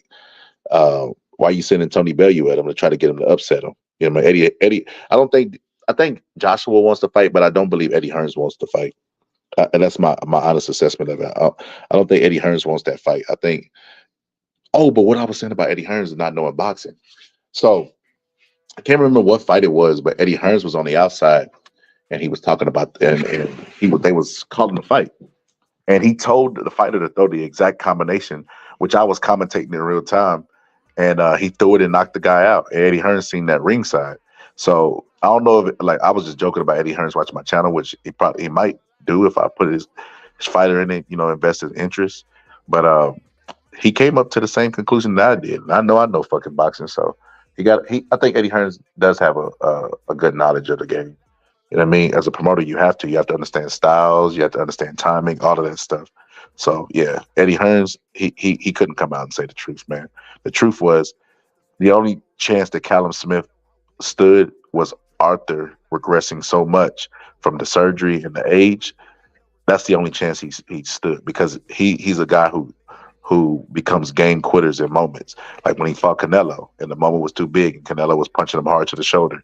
He just went back to the ropes, retreated, didn't throw. And this one, he did the opposite. He was a game quitter offensively, where Peter McNeely versus Tyson is the perfect example of a game quitter, where they jump into the propeller or they just don't throw the shots, right? So offensively, when you're a game quitter, what you do is you go in there and you just want to get over, so you just bum rush the guy, like Peter McDilly did Tyson, or you have the shots, you just don't take them. Deontay Wilder did that against Joseph Parker. The punch was there, he just would not take it. You know what I mean? I think it's because he's shot. That could be a reason too. He could be shot or a game quitter, but I think he could have been both. You know, Callum has. I mean, he could have been both, but because he lost to Canelo in his prime, I don't believe it. I think he was a game quitter. I don't think he was shot. And he said it. You know, got accepted that you're not the best in the world anymore, and everybody just let that shit slide because they feel like he retired. When the fuck was you the best, Callum Smith, in the world? I mean, somebody got to enlighten me this time. What the fuck is he talking about? Said White's B sample in Eddie Hearn's back garden still. That's fucking hilarious. Dylan White is a fighter, bro. That's so disappointing. He was my favorite fighter at one time, believe it or not. And that's only because he beat Oscar Rivas and he knocked down Joseph Parker. And I was extremely surprised at that. And I thought that like, man, this guy, he scraps, bro. Because then Joseph Parker got up and knocked him down and he got back up. I'm like, this guy, he's good. He's good, man. He's good. Then he got knocked out by Povetkin, then went back in there and knocked out Povetkin. I was like, and then he wasn't even fighting scared after being knocked out. I'm like, oh shit, this motherfucker got a Joe Frazier mentality, bro. Like, even Joe Frazier showed George Foreman some respect in the second fight because he got knocked out. Joe Frazier got a ton of heart. Dylan White got knocked out cold by fucking Povetkin, and he went back in there like he beat Povetkin the first time. You know what I mean? So that's what made me like Dylan White, but he can't get away from the uppercut and he abuses steroids. Those two things made him just fall off the map to me. I don't even talk about him. I'd rather talk about Andy Ruiz than him. I think Andy Ruiz is a better fighter than him. Thoughts on women boxing? My thoughts on women boxing is I want it to be great because my biasness is to the sport of boxing and the growth of boxing. You know what I mean? That's why I always tell a lot of these older school guys, you know, or guys who are purists, I always tell them like, look, bro, I don't get to control the state of boxing or where it goes, but I'm always to the growth of it. I can't control it. You know what I mean? I would pull my hair out trying to control where the state of boxing goes. I'm not the arbiter of boxing. You know what I mean? I'm not the authoritative figure. I'm not a promoter. I'm not any of that stuff. So what say do I have? Like Paulie brought up on Probox, the Tony Weeks shit. Everybody's mad at Tony Weeks, and the headline has been Tony Weeks. What about the fucking commission? Who the fuck is gonna hold them accountable? Make a ton of videos on the commission, and I in that same way, I don't have any say in them, and I don't have any pick in the race. I just want my sport to grow. And women's boxing, at one point, when Layla Ali was at the pinnacle because of her last name. And she fought Joe Frazier's daughter, which was fucking genius. The fight shouldn't have been that close, but it was. And she was, because you got the two daughters living off the daddy's name. Like, that was just perfect marketing, you know what I mean? And then they styles matched up just like the fathers did. Like, it was baking soda water, perfect for you. Baking soda vinegar, perfect for each other. And then the daughters have the same type of, that was good for boxing. But they built it up to where it was going to be Layla versus Ann Wolfe. And Layla Ali never took that fight. So, in my opinion, Layla Ali hurt boxing. She never took that fight when she was supposed to. And that fight would have took women's boxing to the next level. I mean, no matter who the winner was, they would have became stars. People would have known about Ann Wolfe because she beat Ali's daughter. And Ali's daughter, if she won, would have overcame and beat the big monster like her daddy did. So, you know what I mean? She could have carried that Ali name proudly, or she could have got it took. Either way, it would have been good for the sport of boxing. But because that fight never happened, because Layla Ali wanted to retire undefeated so she could say, I've never been beat in the ring, I'm bad just like my daddy, which she ain't shit like her daddy, because her daddy got losses and he was chasing every challenge possible to the point where we had to see that sad fight with him versus Trevor Burbick. So she, in my opinion, hurt boxing. Carissa Shields is doing the heavy lifting that Layla should have done. If Layla would have did good before Carissa Shields, right now, women's boxing would be on a bigger pedestal where Savannah Marshall and Baumgartner, all those guys will have a more competitive sport. Because when you have a person that could transcend the sport like how her daddy did for men's boxing, how she could have did for women's boxing, you would have had more girls going into boxing. So the competition would have been stiffer. There would have been more girls at the gyms, girls with better technique, girls with better trainers. So the women's sport would have went through that evolution that it should have went through. But because she never fought, she never inspired, she never did anything, she never really lived up to her full potential. Now Carissa Shields is doing all that heavy lifting, getting 2-time undisputed, calling herself the GOAT, doing all the stuff that fighting Savannah Marshall, fighting tough people. Carissa Shields is doing it. She fought Franchise Cruz early in her career.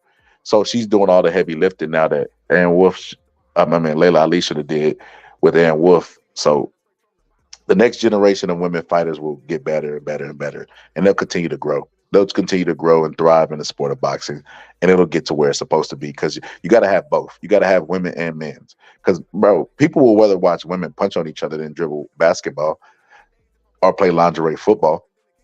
Women's fighting is more popular than all the other sports that they participate in, and they played football in lingerie. Think about that for a second. So, yeah.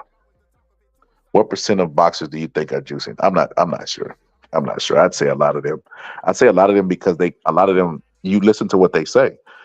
They say shit like, well, everybody owns something. Well, wait a minute. You part of everybody. Or they'll call people out for taking steroids like Paulie did for years. And then he went to go work with Mimo Heredia for like his last couple of fights. And it's like, wait a minute. You accuse people of cheating. Then you say you don't even want to talk about it no more because nobody cares. And then you go work with Mimo. Is that you saying fuck it? Or Mayweather accusing Manny Pacquiao of taking steroids for years, and then he's working with Alex Ariza, the guy who would have been administrating the steroids to Manny Pacquiao. So I'd say a good percentage of them have a use or lose mentality. And then you got cheaters in the sport who are trying to call the sport is the whistleblowers in the sport of boxing are former cheaters. So that's why our sport suffers. I said facts. Actually, didn't Holyfield thank God he never fought Forman when he was young? Yeah, he said it. I wish Better Be versus Wilder happened. No, Bellew versus Wilder. Can't stand Tony Bellew. Yeah, Tony Bellew was knocked out by Usyk though, so Usyk got some justice for you, bro. Usyk knocked him out pretty bad. And I was actually shocked that I thought Usyk, let me stop. I thought Tony Bellew was going to win. Teddy Atlas said Usyk is probably the best cruiserweight of all time. I'm like, wait a minute, what? So I did some investigation. I seen him in the Olympics fighting the heavyweights. I seen all this stuff. I'm like, okay, he must be the real deal, you know? Looked at his record undefeated. I'm like, okay, he might be the real deal. I did not expect Tony Bellew to get knocked out, though, because Tony Bellew had just knocked out David Haye. So I'm like, him coming off that knockout win against David Haye, a heavyweight, I'm like, there's no way he get knocked out, bro. He didn't get knocked out by a heavyweight, a real heavyweight, not a cruiserweight. So maybe the weight drain played a effect on him like they did with Roy Jones. So he made it look like Smith was going to do it easy. Are you talking about Eddie? Nah, he didn't make it seem like that because he brought up the atypical test right before the fight, and they had been known for a while, and he still brought it up. So that let me know that he was full of shit. He was building in excuses and trying to get in Better B's head. You know what I mean? Because if it was really, if you really thought somebody was gonna fight your fighter on something, wouldn't you raise more hell? Not publicly, I mean, but behind closed doors, that fight shouldn't even happen technically. If you thought he was on something, I just want clarity, but he had clarity anyway. From what I remember, Forman turned down the Holmes fight because they were grossly underpaying him to take it, right? I don't know. I just know that fight was supposed to happen and never did. And I always say this. Me and Real Talk talked about this. Me and Bo has talked about this fight. I don't know if me and Gus have talked about this fight. But I personally think that he would have fucked up. I think George Foreman would have beat very easy, Larry Holmes. And that's only because I look at Larry Holmes against guys who could take away his jab. George Foreman, you take away his jab, he still got bombs. You know, so I think George Foreman had a power jab, not a flicking jab like Larry Holmes. I think he would be able to catch Larry Holmes' jab. And like I said, George Foreman does really well against big men. George Foreman does good against everybody. Let me just keep it real. He know how to fight every style. Big men, little men. Like George Foreman was just a fucking beast. but he did really well against big men. I made that point because they were talking about Tyson Fury, but yeah, he'd fuck. I think he'd fuck Larry Holmes up pretty bad. Larry Holmes got a gift decision against Carter Truth Williams and against Tim Witherspoon. Those are two big guys that was able to match him with jabs or take away his jab. And George Foreman had a jab like a telephone pole, so I think he's going straight to him. What's up, Pierre? Yo. Pierre, did you see my friend Victor Conte doing interviews? I did. Well, I mean, other than the usual ones that I saw a while back, nothing recent. Yeah, he just did an interview the other day. With who? Some white dude. I don't know his name. Honky McGee? No, the one Mark shared on his community tab. Shit, I don't know. I haven't seen it. Do you see Better Beef if he beats Bivol going up to cruiserweight to fight Opeta? He's not moving up. He's not moving up. He wouldn't be butchering his body at 39 years old to fight at 175 if he was going to move up. He's not moving up. I heard somebody told me that he said he wanted to fight till he was 50. I don't know if that's true, but it's not a good idea. 50 years young, huh? Nah, 50 years old. Shit. The only way people are able to fight like them type of years is when they preserve their body, which he don't preserve his body, but he does take care of it. Like he outside, not smoking, not drinking and shit like that. But his style, he takes a lot of punishment. Yep. Like literally, if Callum Smith had just closed his eyes and planted and just threw like the hardest right hand he ever threw, he had a chance of landing it.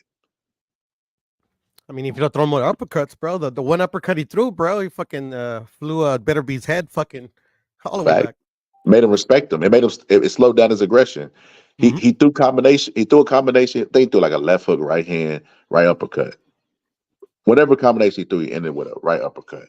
And when he did it, pop, snapped his head back, and then didn't do anything after that. Slowed the aggression down with that uppercut, and then didn't build off of that. He did like Teddy Atlas said he had a low IQ, and I kind of agree with him. Yeah. He said Foreman versus Holmes was the fight early mid 80s. Shame he retired those 10 years. Who you think wins that, Pierre, and why? Foreman versus Larry Holmes. Damn, that's a good one. Shit, I don't know. 50-50, man. Yeah, I lean towards Foreman. Foreman is probably, I'd say Foreman might be number 3 or 4 greatest heavyweight of all time. Yeah, I would agree. George Foreman, underrated boxer, really smart, fucking hit like a ton of bricks. I mean, yeah, that's gonna be like the ultimate what if, man, because like him losing to Muhammad Ali, like and then him having that accident, bro, just it's too many what ifs. And when you talk about George Foreman, he don't have a ton of weaknesses. I can't think of no glaring weakness where like one of the heavyweights could just go in and exploit him. He's good against shorter guys, and he good against big guys. That kind of guy is really dangerous, especially when we talk about mythical, hypothetical match, because he can fight every style. The reason why he was so calm in his return is because he had seen it all. He understood every style. He knew how to fight every style. Yeah. So George Foreman's just tough for anybody, bro. Nobody could do what Ali did to him. Yeah, because Ali actually fought him when he had one of his very few weaknesses, which was ego. Facts. He said, what he said? He said for every fight he got nervous.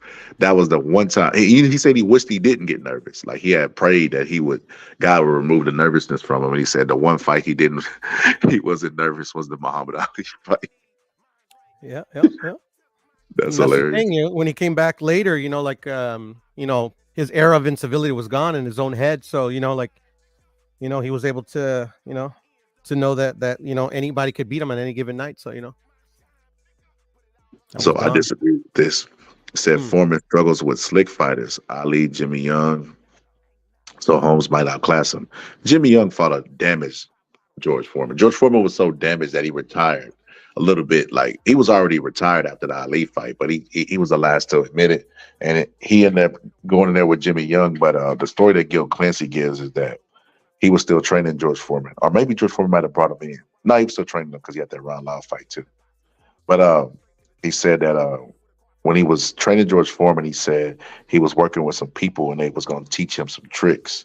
And he said that one of the tricks that they was going to teach him is to let Jim run out there early in the fight and throw Jimmy Young to the ground and like a bunch of bullshit. And he said that like during the mid rounds after George Foreman was trying all this bullshit that they was trying to teach him, like some Lee Scott shit, he like took over the corner. Like, you know, if I'm gonna lose, we're gonna lose my way. And he just started coaching George Foreman. He said if you go back and look at that fight, he actually did really well after he took over the corner.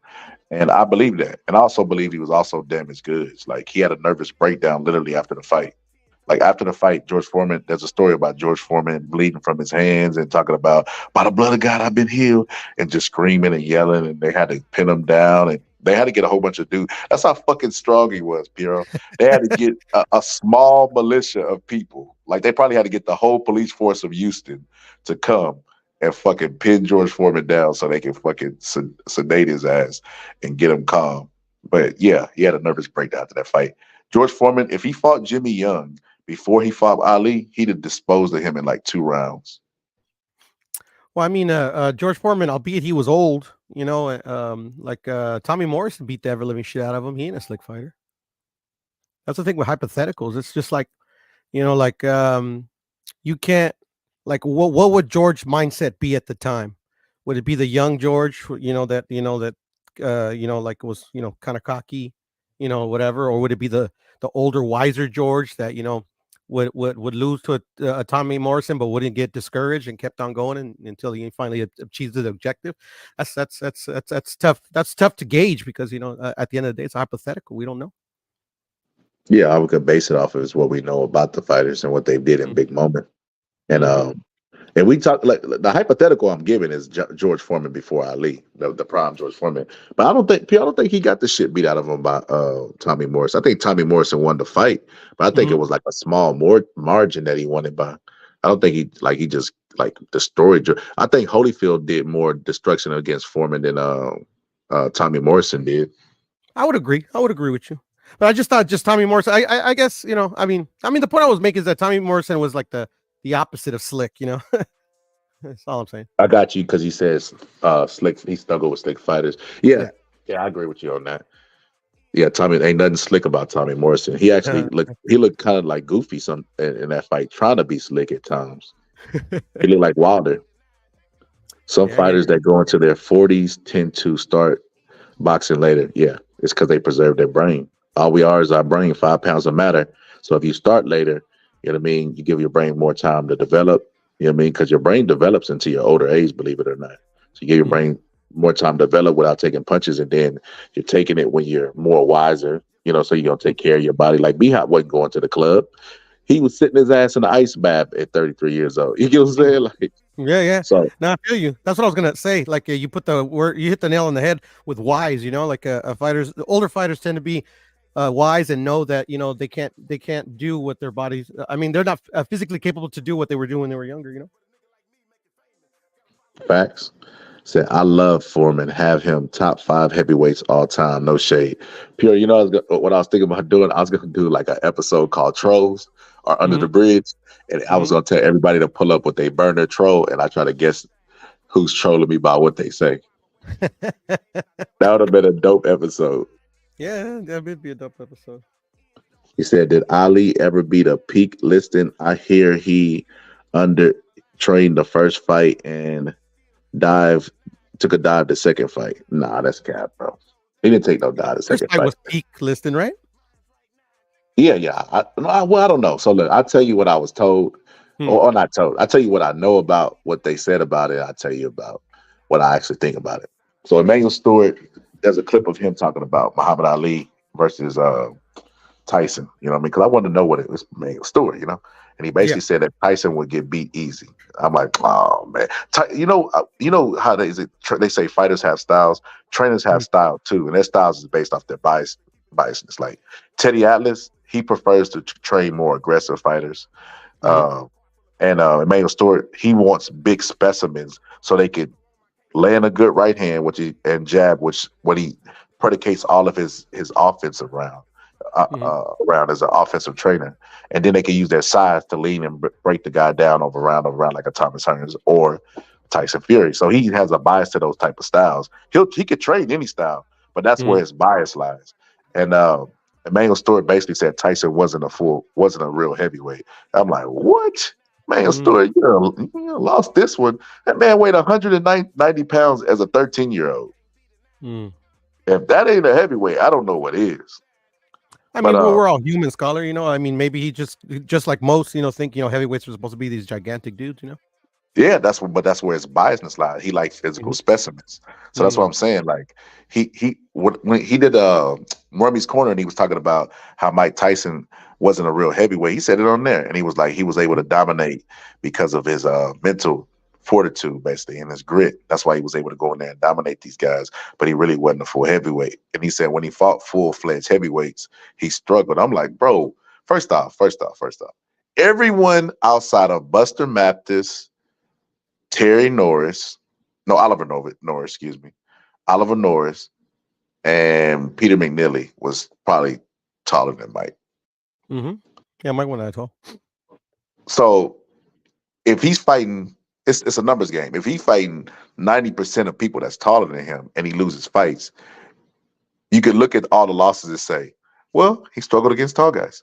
Everybody. So you're not going to look at the people that he beat, because he beat more tall guys than he lost to. Facts. It just whatever biases they want to lean. His biasness was to tall fighters. But this is what he said outside of the Ali versus Tyson stuff.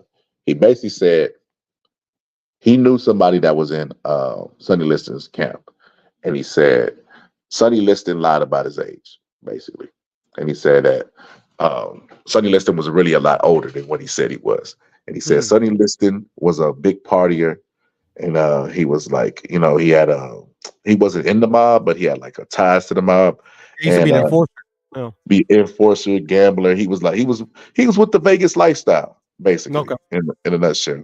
Yeah, He said that he lost his hunger when he became champion.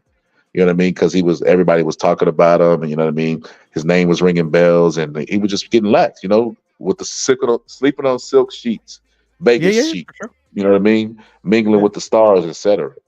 Yeah. And he said, and then right when that happens, where he's losing focus and all that stuff, he says the worst style matchup for him ever is Muhammad Ali, and he comes in and fights him, like the worst style matchup that he could possibly have, and he's on the downslide as far as wanting it. You know what I mean? So he said that's why Sonny Liston lost that fight. And my opinion to that is that ain't Muhammad Ali's problem, number one. Right? No, that's a fact.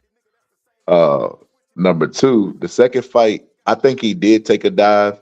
I listened to George Travallo talk. George Travallo, they want to talk about Cat Williams. Y'all go type in George Travallo interviews. George Travallo be saying some shit, and he bring receipts. It was he talked about how the Muslims had threatened Sonny Liston and stuff. He's full of shit. And everything I Googled that he said, it had some bearings to it. Like I'm like, oh shit, he's not pulling this out of his ass. Yeah, I'm like, oh shit, like goddamn, But George Travallo said that the Muslims threatened Sonny Liston, and you gotta look up what he said about that fight. Go type in on the internet George Travallo on Ali versus Liston, because he wanted to fight Ali. He chased Ali for a long time. He even dressed in drag, and tried to fight Muhammad Ali, because Muhammad Ali was like, man, I ain't fighting no George Travallo. He fight like a washerwoman. He windmills his arms and stuff. And then George Travallo showed up in drag. It was like, Cassius, would you sign the fight? It was hilarious, bro. I didn't know that fucking shit. Hilarious. Actually, I gotta watch it. Yeah, it's fucking hilarious, bro. So he basically said that there was a fix in there, but I personally don't believe the fix was in. Even though he laid out some pretty good, compelling facts, I don't think the fix was in. I think that he knew he was in there with a superior fighter. He had lost his. Once you lose your hunger for boxing, it's hard to get it back. Yeah, I would agree. It's like motivation is something that could just be like it could be taken from you. You know what I mean? If it ain't a lifestyle, like some people just do it because they're good at it. You know what I mean? Some people do it for the money. Everybody got their different reasons. But once you reach a plateau where you like, man, look, I've accomplished. I'm at the peak. I'm this. I'm that. And you take a moment to relax and take a deep breath. Like it's hard to go from relaxed to back focus. And my if I was in court, my example of that would be is you ever seen a fight pure where a fighter thought they won and they celebrate like, yeah, I kicked that ass, you know what I mean? And then they find out like, no. Referee made a mistake. Or no, I didn't call the fight off.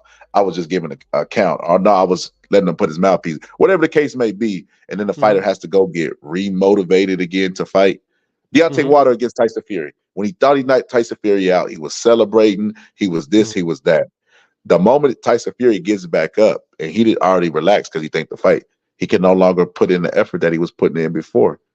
That's how it is to get remotivated for fights. And I think that he had already lost his motivation. He felt like he overachieved in life. He couldn't read, you know what I mean? So he thought like this was as big as it get. He's a celebrity. He, living in nice houses, you know what I mean? Stuff like that, nice hotels.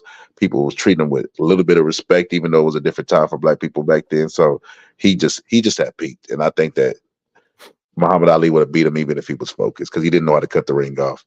So that being said, nah, I think Ali beats a focused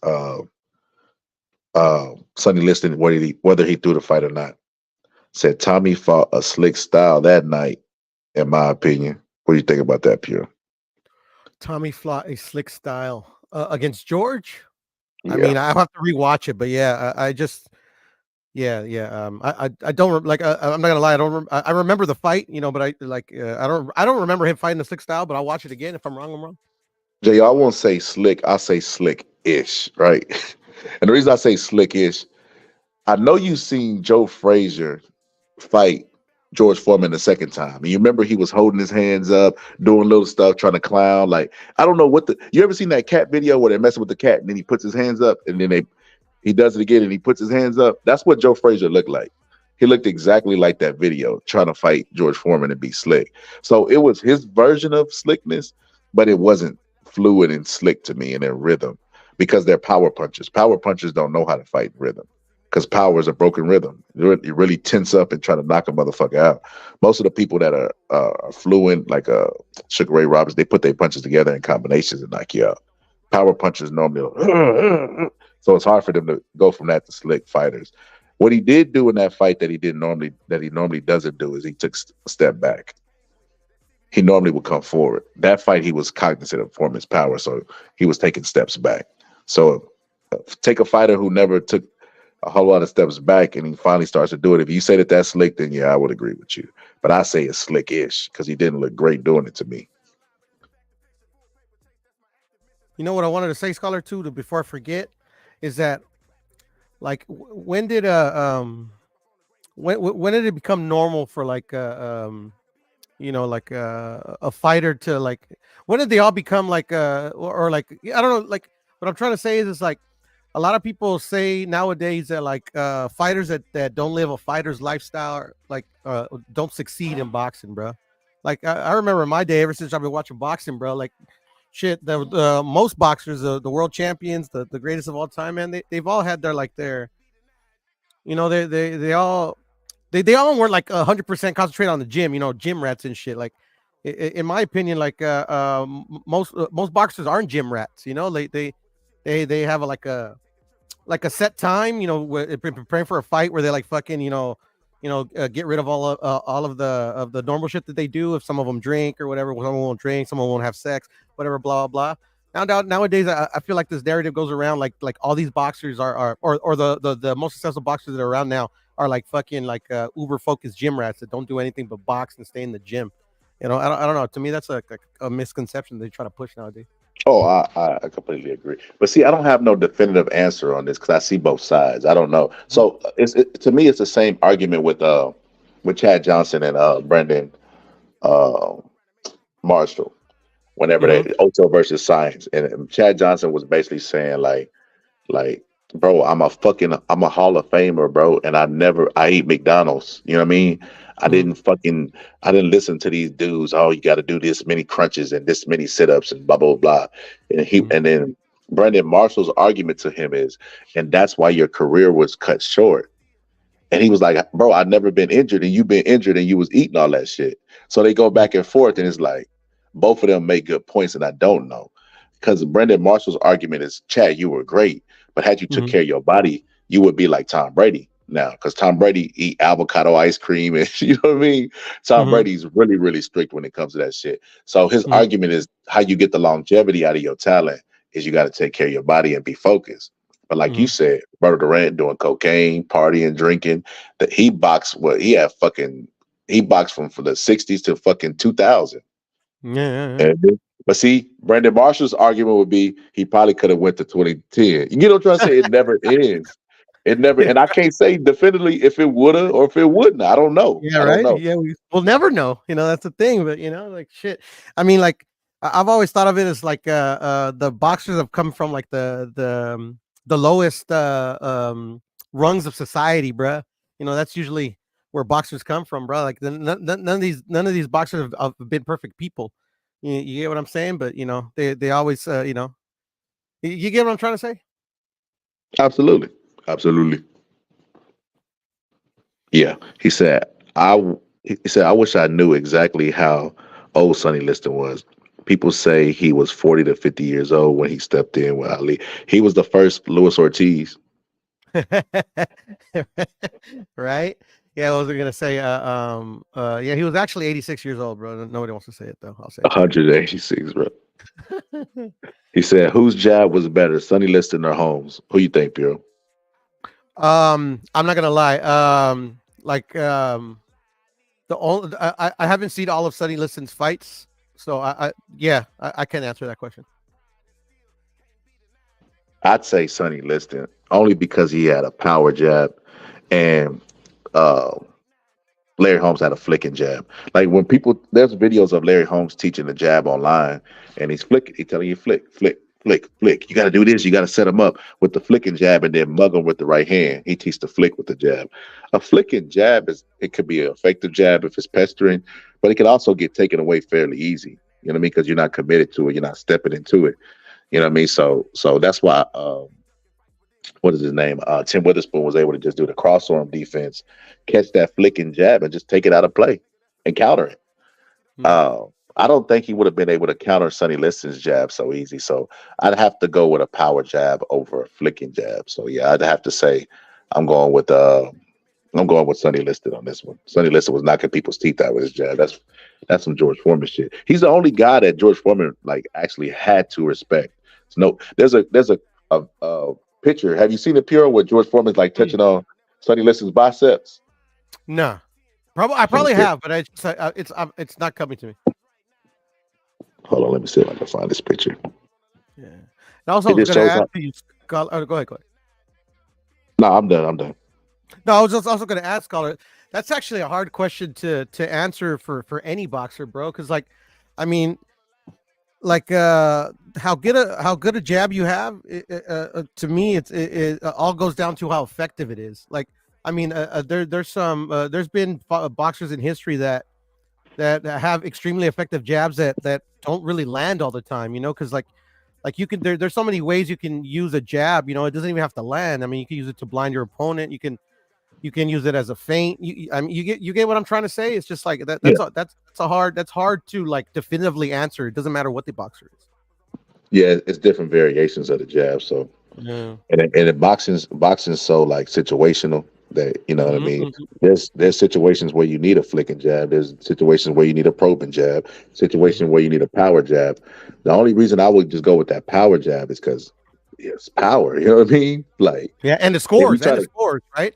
'Cause, yeah, it's a scoring punch. Yeah. yes. If you try to catch that motherfucker, oh shit, you might lose your teeth. You know what I mean? With George Foreman, or you know what I mean. So it's hard to take away. You could take away a flicking jab more easy, but this is them sparring. They Okay. were tech sparring in the gym, but this is him like showing like Okay. this the I've guy. seen that. I've seen that. Yeah, I've seen this picture. Okay. This the guy. Like that's how you know he had a lot of admiration for him.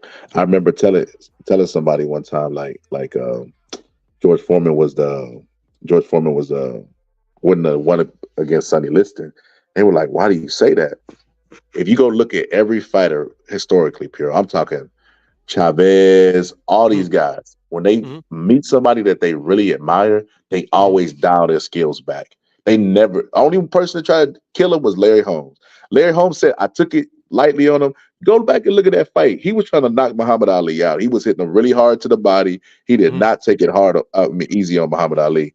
So he's the only one that I could for sure say, like, try to harm him. But, like, most of them, they dial back. And then they feel really bad afterwards, like, damn, I can't believe it's my hero. But not only was Sonny Liston his hero, but they trained together. He said Sonny Liston taught him the business. Sonny Liston would tell him this, and that. And he also said Sonny Liston would like son. I'm like, man, get your ass up. You know what I mean? Like, so I couldn't. If you look, Forman was a huge dude. This shows how big Liston really was. Like, also, take it with a grain of salt. Forman's still growing at this time too. He kind of right, because he's a young man right there, right? But that just showed that this motherfucker had hands like his head and hands was big as shit too. Also, so yeah. Yeah, man. What's up, like that? You still pulling up with the picture of Lupita? Yeah. Like that. Did you learn anything tonight, bro? Say what? How'd your plays go? It went according to plan. Cool. He ain't do nothing but went over and ate that girl booty. Get that girl, man, go get your money back from that girl. Nah, I ain't no booty, bro. He said Virgil has a strong power jab. A lot of the fighters do. Everything has a counter. Everything has a counter. And the only downside to a power jab is that you commit so much on it that they could set you up with it. You know what I mean? They could get you to commit. They know you're gonna commit with a power jab, so they could make a game plan around it. He said Forman and Liston legendary pictures facts. He said there was a picture that Forman made Liston look tiny. Yeah, because he's still growing. At that point, he's still a kid. But I'm just saying, he still was. Fucking Liston was a big guy. Best jab I've seen in recent years is Triple G's, in my opinion. Yeah, Triple G had a good jab, and he varied it. He had a good jab. I'm trying to think. Yes, it's been too many. That's hard to say. It's been too many. It's been too many for me. Yo, like that. How long you been watching the show?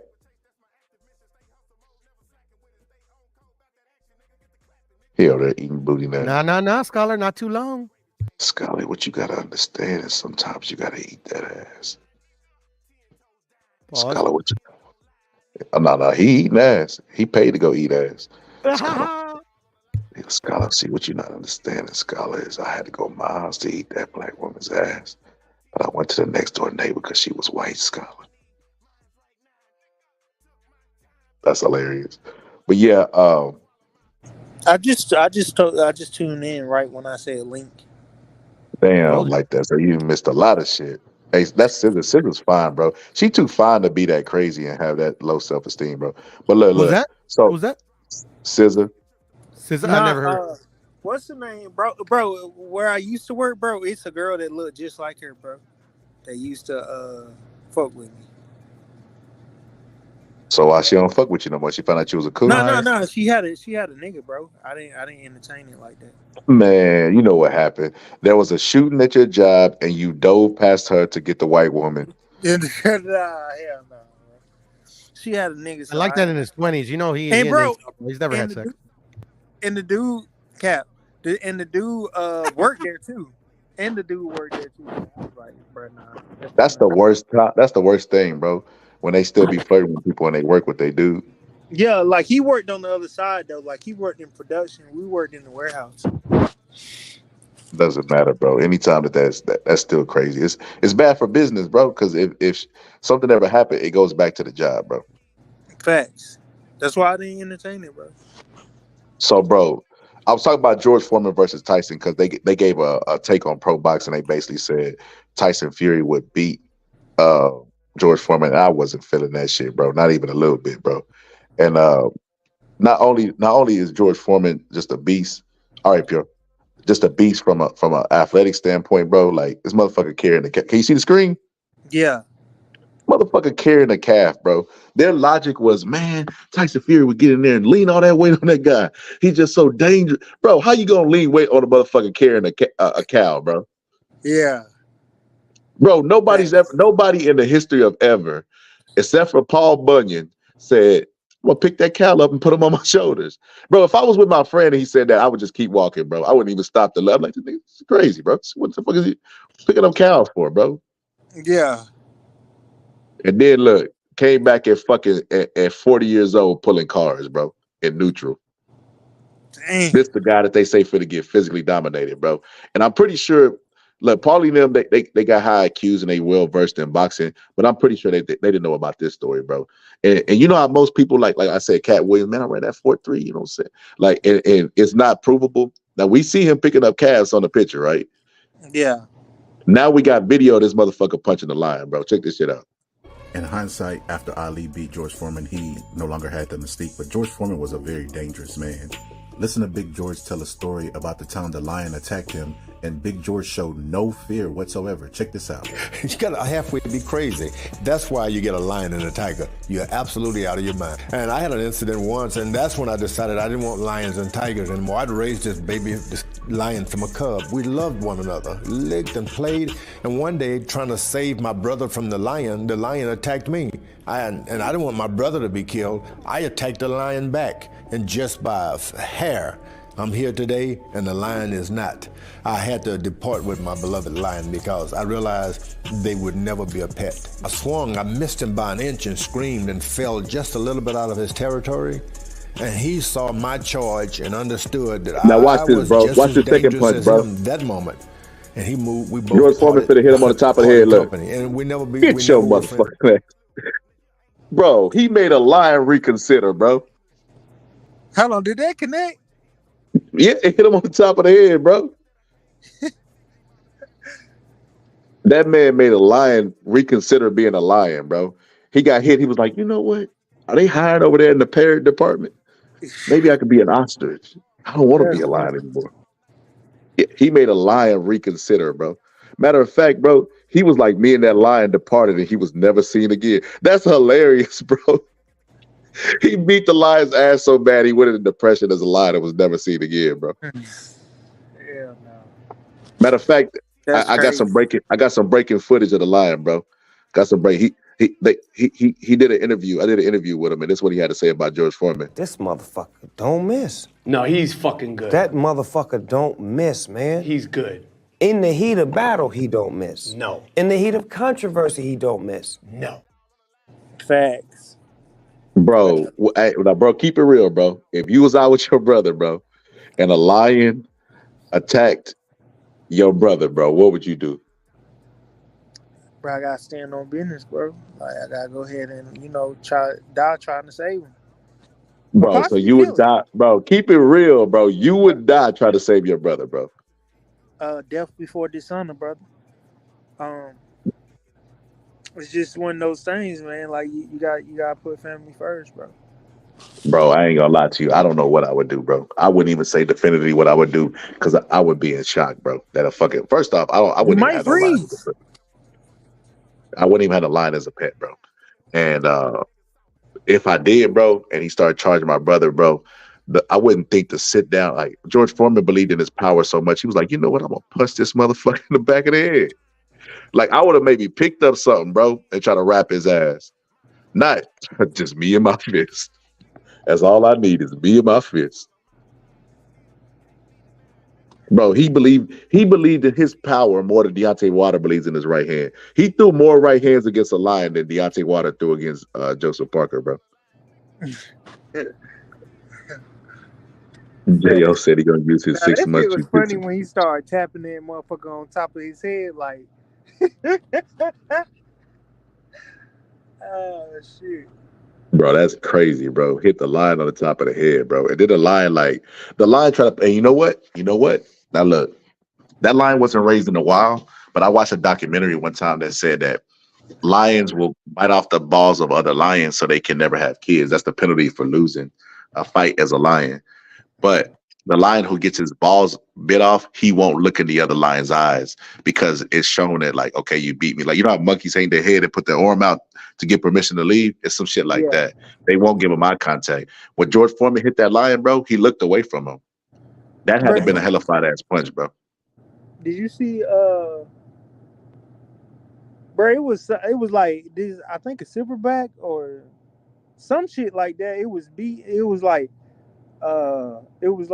two of them, and like they kept throwing this little monkey on the ground over and over. Then it was like one of them did that. Then he threw it away. Then another one picked it up and started like broke his arm or something. The other, it was Oh like yeah, I seen that shit. You that know shit what's was funny? fucked up. I sent that to Gus. I sent that to Gus because the night before we was on and we was talking about animals, and Puro and Gus was having a debate about like the purity of animals and like how they're so sanctified, and like that video just shows like they're just as gruesome as everybody. Like people think of nature like this glorious thing, bro, but really nah.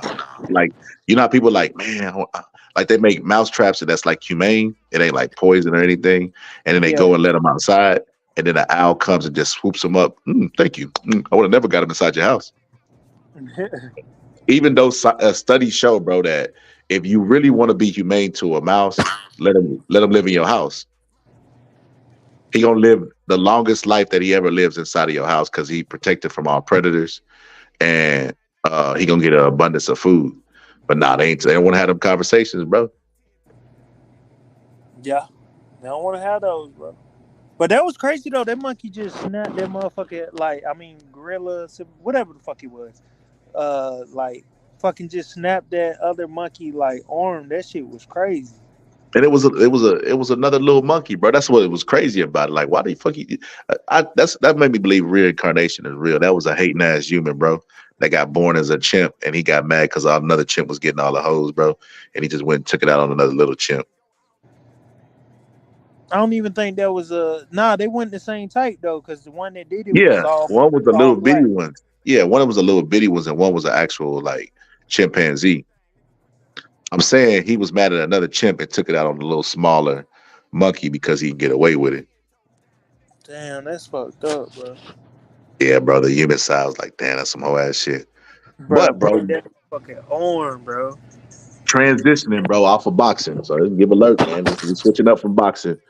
Let me see. Can I get a timestamp from this shit? So I can go clip this shit up. Because I want to do conspiracy theories, bro. I want to do this because me and you have talked about this before, bro. So you know what cognitive bias is, right? I think so. So in other words, bro, it's the reason why you really can't convince nobody of something that they believe because their mind is already made up on it.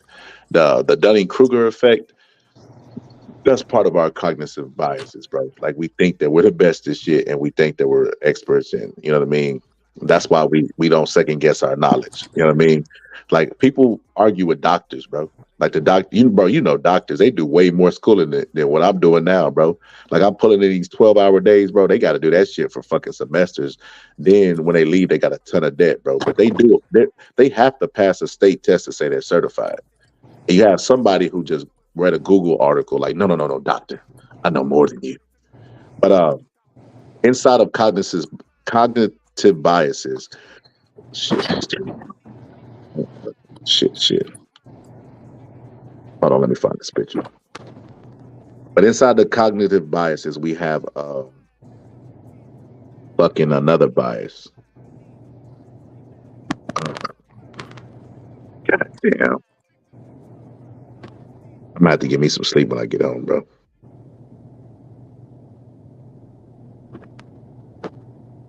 Hold on, give me a second. I thought I put this picture up already. Hold on, give me a second.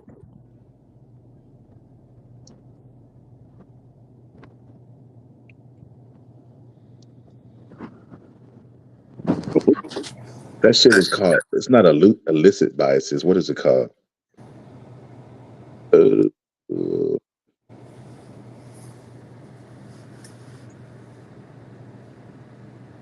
Proportionality bias. God damn, bro. That's easy too. Yeah, I need some sleep, bro. Bro. Proportionality bias, right? So proportionality biases basically was people doing studies because they wanted to know why people believe in conspiracies. And he said, "Do you have special guest Piro on the panel? Respectfully, my brother, hilarious." He's on here, but he said, "Be right back." He left. So proportionality bias, bro.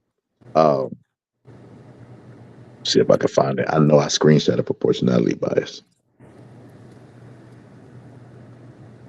Basically, the reason why we believe in conspiracies, bro. It basically, in so many words, it was saying that when something big happens, bro, we have to believe it's a big reason to cause it. You get what I'm trying to say? Like my cousin that passed away, it was no doubt how he passed away because my cousin wasn't famous. But if Aaliyah died like that, it's because Dame Dash and JG set her up and made her playing faulty. You get what I'm trying to say? The bigger the person that dies, the bigger the conspiracy. I mean, the bigger the cause. They believe big things have to have big causes. So when JFK dies, you know what I mean? The bullet curved. It was the government. It was all this stuff, right? Whenever what's his name? Reagan gets shot. Reagan got shot, but he survived. There was no conspiracy on why Reagan was shot.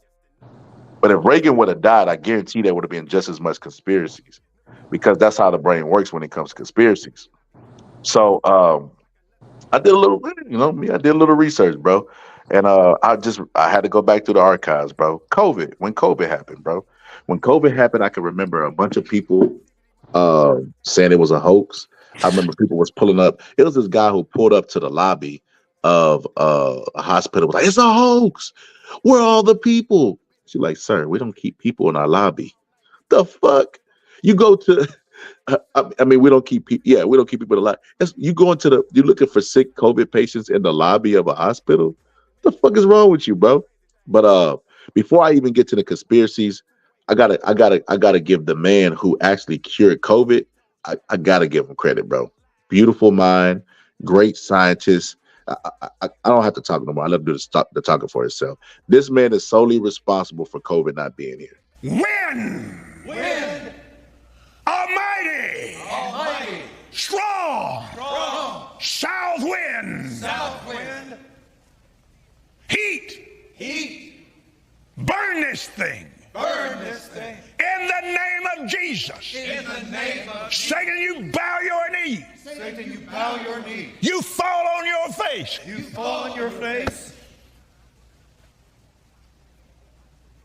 COVID-19!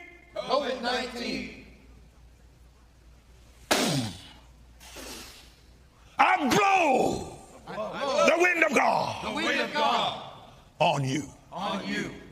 You are destroyed forever. And you'll never be back. Right now. Because we have... In the name of Jesus. Oh, thank you, Jesus. Standing in the office of the prophet of God, I execute judgment on you, COVID-19. I execute judgment on you, Satan, you destroyer, you killer. You get out, we break your power, you get off this nation. I demand judgment on you. I demand a vaccination to come immediately. Yes. I call you done. I call you gone. You come down from your place of authority, destroyer. You gotta love it, bro. He blew COVID away, bro.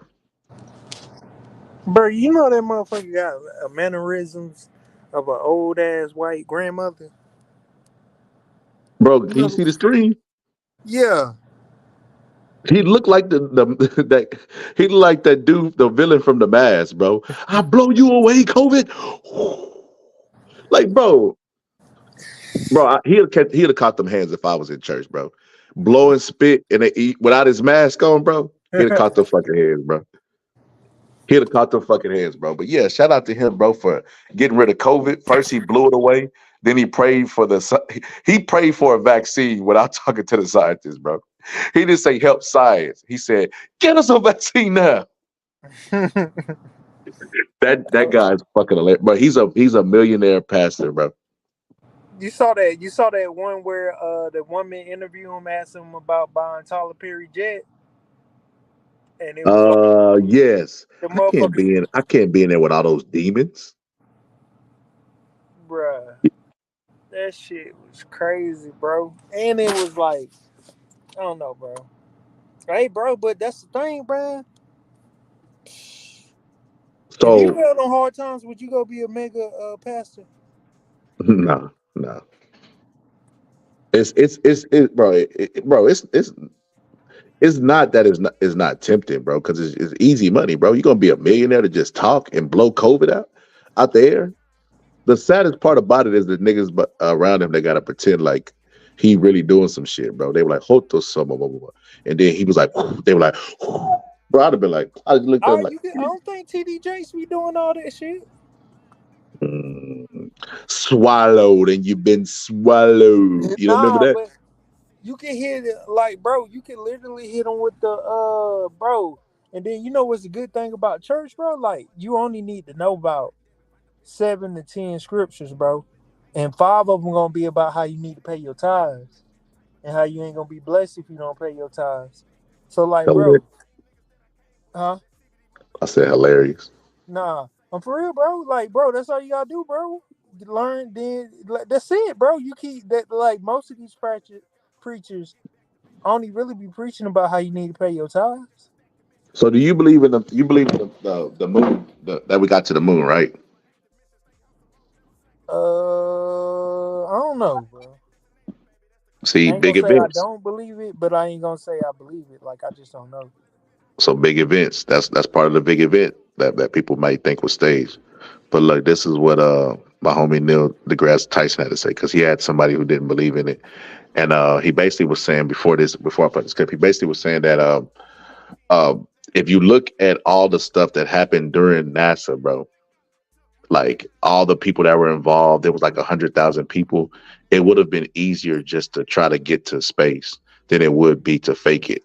Like, it would cost more to fake it and try to keep it under wraps than it would be to just go to the fucking moon. And he basically said this. This is what he had to say to his friend that questioned it. That's right. One thing that all conspiracy theorists have in common, all of them, is they already know the answer that they want. And where they don't have data to support it, they invoke a cover-up. And that enables them to gap across places that they cannot otherwise support with data.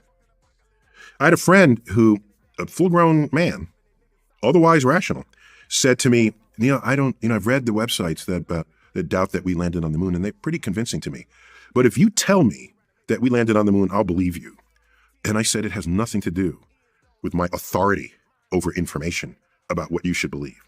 It was interesting because he respected me enough that my simple statement would over. I asked him, what evidence do you seek that would have you believe that we landed on the moon? He said, well, if we had photos of the landing sites, because you can't do that from Earth because through the atmosphere, the resolution is not fine enough to see that. But the Japanese have sent satellites that orbited the moon and reconnaissance satellites. I said, there's this satellite. And 4 years ago, whenever I had this conversation with him, it got images, and you can see the landing site, you can see the tracks from the rover, and you can see all right? And he said, okay, so he goes. And the next day, he said, I saw that website, but I noticed that the NASA logo was also on that website, along with the JAXA, all right?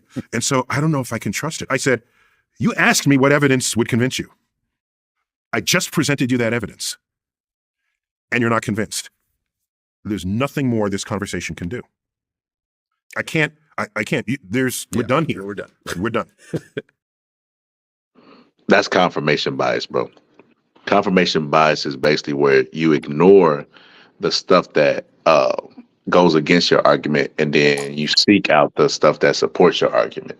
Like, it would be like me saying Muhammad Ali was born in February. I think his real birthday's in January, but don't take me at face value on that.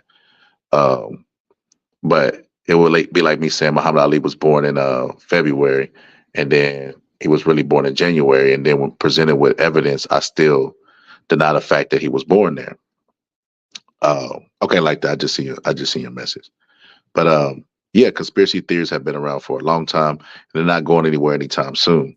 There was conspiracies against against influenza in 1989. They thought it was the electrical company.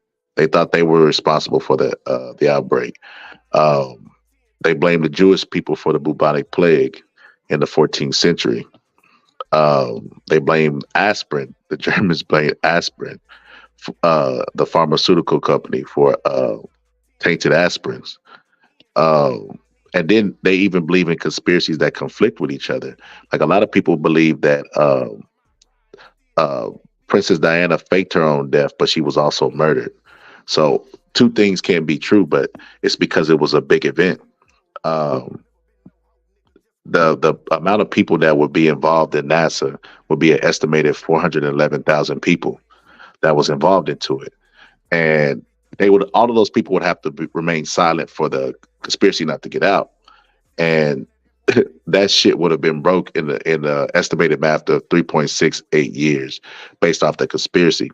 Because the problem with conspiracies is there's going to always be whistleblowers, right? The reason why we know it, because some conspiracies are true, right? Like the government trying to do the mind control shit with LSD and giving the patients that, but there's always a whistleblower because human beings talk too fucking much. Like conspiracies aren't going to remain conspiracies for long because somebody's going to tell. Remember Edward Snowden? Edward Snowden was considered a whistleblower. There would be no whistleblowers if conspiracies were absolute, right? The same thing that they're saying Cat Williams is doing now. He's always a whistleblower. He's exposing the system. There's no way that they could keep shit secret like the moon landing for that many years and it not come out. You know what I'm saying? There's always a whistleblower. This guy was the whistleblower in the Tuskegee trials when they were taking black people and ingesting them with syphilis just to see how they would react. But the thing about it is somebody's going to tell. It's going to be a tell-all book, like how we know the government's sold drugs to the black community through the CIA. There's always going to be a whistleblower. But there's not enough conspiracies that are true for you to believe in every single one. And I think it boils down to the people who believe in conspiracies, minds are already made up, like Neil deGrasse Tyson said, and there's no amount of evidence that can prove them, confirmation bias. And because their minds are already made up, there's no amount of evidence that could sway them the other way. And they're going to believe in every conspiracy, whether conspiracies conflict with each other or not. Because when COVID came out, I don't know if y'all remember this or not, but they were saying some people were saying it was a hoax. Then the same people that were saying it was a hoax said they don't want to take the vaccine because it makes your arm magnetic. And then those same people were tearing down 5G towers because they believe that's where COVID came from. For police in Quebec, this has fast become a familiar sight. A cellular tower set ablaze. In 1 week, police responded to 7 similar fires, all targeting cell towers. They've since arrested a couple in their 20s and are investigating whether they might have been motivated by a conspiracy theory linking 5G technology to COVID-19. Yeah, so they were linking 5G to COVID, even though they didn't think COVID was real, even though they think COVID was man-made. Like their conspiracies conflict, and I don't even think they can help themselves. I think their brain is pre-programmed to believe non-factual stuff. Like what is the benefit of not believing in the moon landing?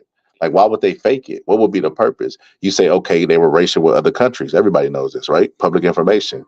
Well, wouldn't the other countries out there for faking the moon landing? What invested interest would they have to allow America to say that they got to the moon first? Wouldn't that make America greater than them? Wouldn't that add to the myth that America is the best country on earth? So I would be in my best interest to say they faked it. I would come out with public information, scientists, et cetera, to say that they faked it. But yeah, BOV said that the earth is flat.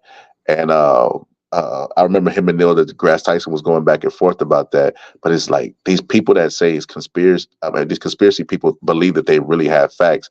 And they argue with the experts who spend their whole life studying this particular thing. And it's like, if you're not going to take it, then don't take it. But don't spread the misinformation. 5G was not causing coronavirus. I took the vaccine like that, yes, and my arm is not magnetic. I ain't had no problems from that vaccine. Here's the most funniest part about it. So my cousin that passed away, right? I remember me and him was talking about the vaccine. He was like, man, I ain't getting, he called it the jab. I'm not getting the jab. I'm not getting the jab. He was like, bro, if I get that jab, then I could have these symptoms. And then he sent me the symptoms, and it was like heart failure, blood clotting, blah, blah, blah, blah, blah. We just seen a boxer, Virgil Ortiz, have rhabdo three times, excuse me. And by taking them at face value, by his dad and his doctor's account, it was long-term effects of COVID because he wasn't vaccinated. So why would you not take the vaccine based off some stuff that it might do when you know that the virus is more dangerous? That makes absolutely no sense at all. But conspiracy theorists, man, they are just wild, man. Like B.O.B. said that he has scientific evidence that the earth is flat and that he gonna send it to the scientists. And it's just like, bro, what the fuck are y'all on, bro? This dude was trying to at my job was trying to convince me about flat earth. And when we were talking, I'm like, okay, then why is the moon round? Why is everything around? The sun's round, the moon's round, but the earth is just sitting there flat. It's because you're looking at it from this angle. You got to squint with this. They're filling in the gaps, like Neil deGrasse Tyson said. They don't have answers, and they just fill them in with this bullshit, and then grab other people's bullshit and present that as facts. But confirmation bias was designed to get us to live, right? So I did a study on this when I was in fucking, I think it was, I can't remember what class it was, sociology, one of these classes. But basically they said that because the groups are stronger, they survive with numbers, right? How do you beat another group? You have more numbers in it, right? Or a better strategy, but that's another story. But numbers, right? So because we have that built in us and we know the stronger group survives, a lot of people want you to believe and think like them. They don't want to see you as an enemy. Because, if you think like me and we all think together, group think, then we can survive. So that's why a lot of people are followers. That's why a lot of people are leaders, etc. That's why you have to lead and both follow at times. But confirmation bias is wired into our DNA. I was having a conversation with my friends about Kobe Bryant and the plane and all this stuff. I was like, bro, that's so crazy, bro. So y'all believe the Illuminati's existence. And y'all think that Kobe Bryant, who's an Illuminati member, died in a plane crash? What fucking sense does that make? Why would he kill him and his daughter? That doesn't make any sense whatsoever. But like I say, they make up facts, plug them in, because they want to believe a certain outcome. So they're going to get to that outcome no matter what. Neil deGrasse Tyson, who's a fucking astrophysicist, tells this guy who knows him and trusts him that they didn't fake the moon landing. And he said, believe what you want to believe. But what would it take for me to convince you? Oh, pictures. And then he tells him about the pictures. He goes and looks at the pictures. He's looking for holes in why he can't believe the information that was presented to him. And that's what conspiracy theorists do.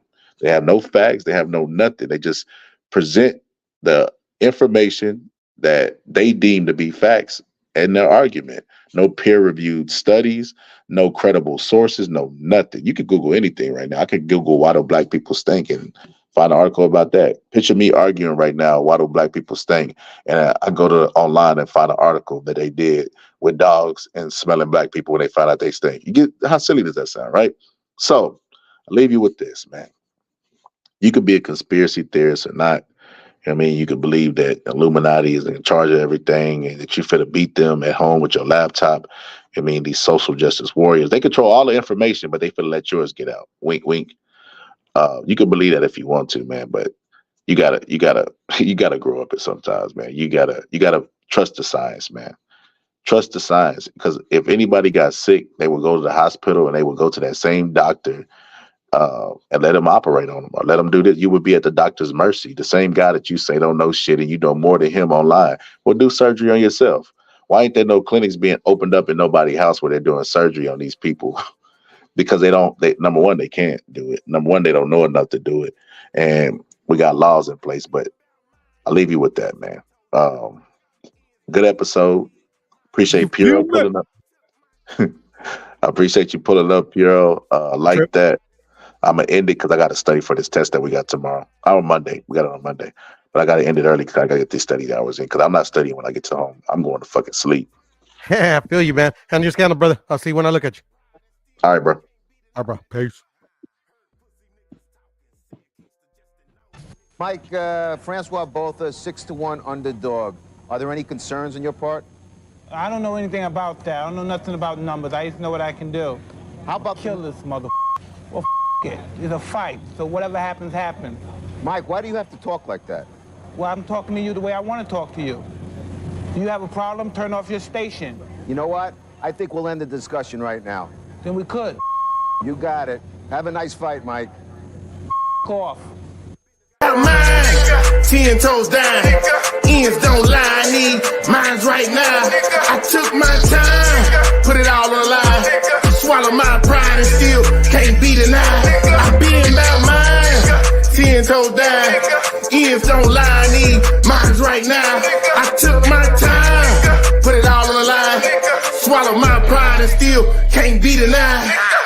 Heard pussy niggas talking, saying Kingston just an old nigga. 10 toes down, that nigga Kingston still fold niggas. Never been no hoe nigga, just watch the money tree grow big. And I be goddamn if I depend on hoes like a nothing ass little broke nigga. Ain't no respect, yeah the game switch. Most of these niggas be shameless. Type of niggas be ducking fights, but then put your hands on your main bitch. That's some lame shit. Same niggas that I came with. That CBD Marvin and FOFK say fucking nigga, that's the same flick. Wouldn't switch it up and wouldn't change shit. Fuck boys got the game bent. Talking down like you can't be touched, but a nigga like me make it famous. Gotta follow up and get back to business. Got that hard white, that's that catchy grip and go all night just to stack commission. If I fall, might just have to slap the clip. And y'all sound live, but it's a fact of fiction. Full paper chase, that's my active mission. Stay hustle mode, never slacking with it. Stay on code about that action, nigga. Get the clapping, nigga. Just the 80s, baby. That's the crazy thing. Niggas quick to hop up on the gravy train, trying to rob my wave. I'm too wavy, man. And I never let a bitch not blame me, man.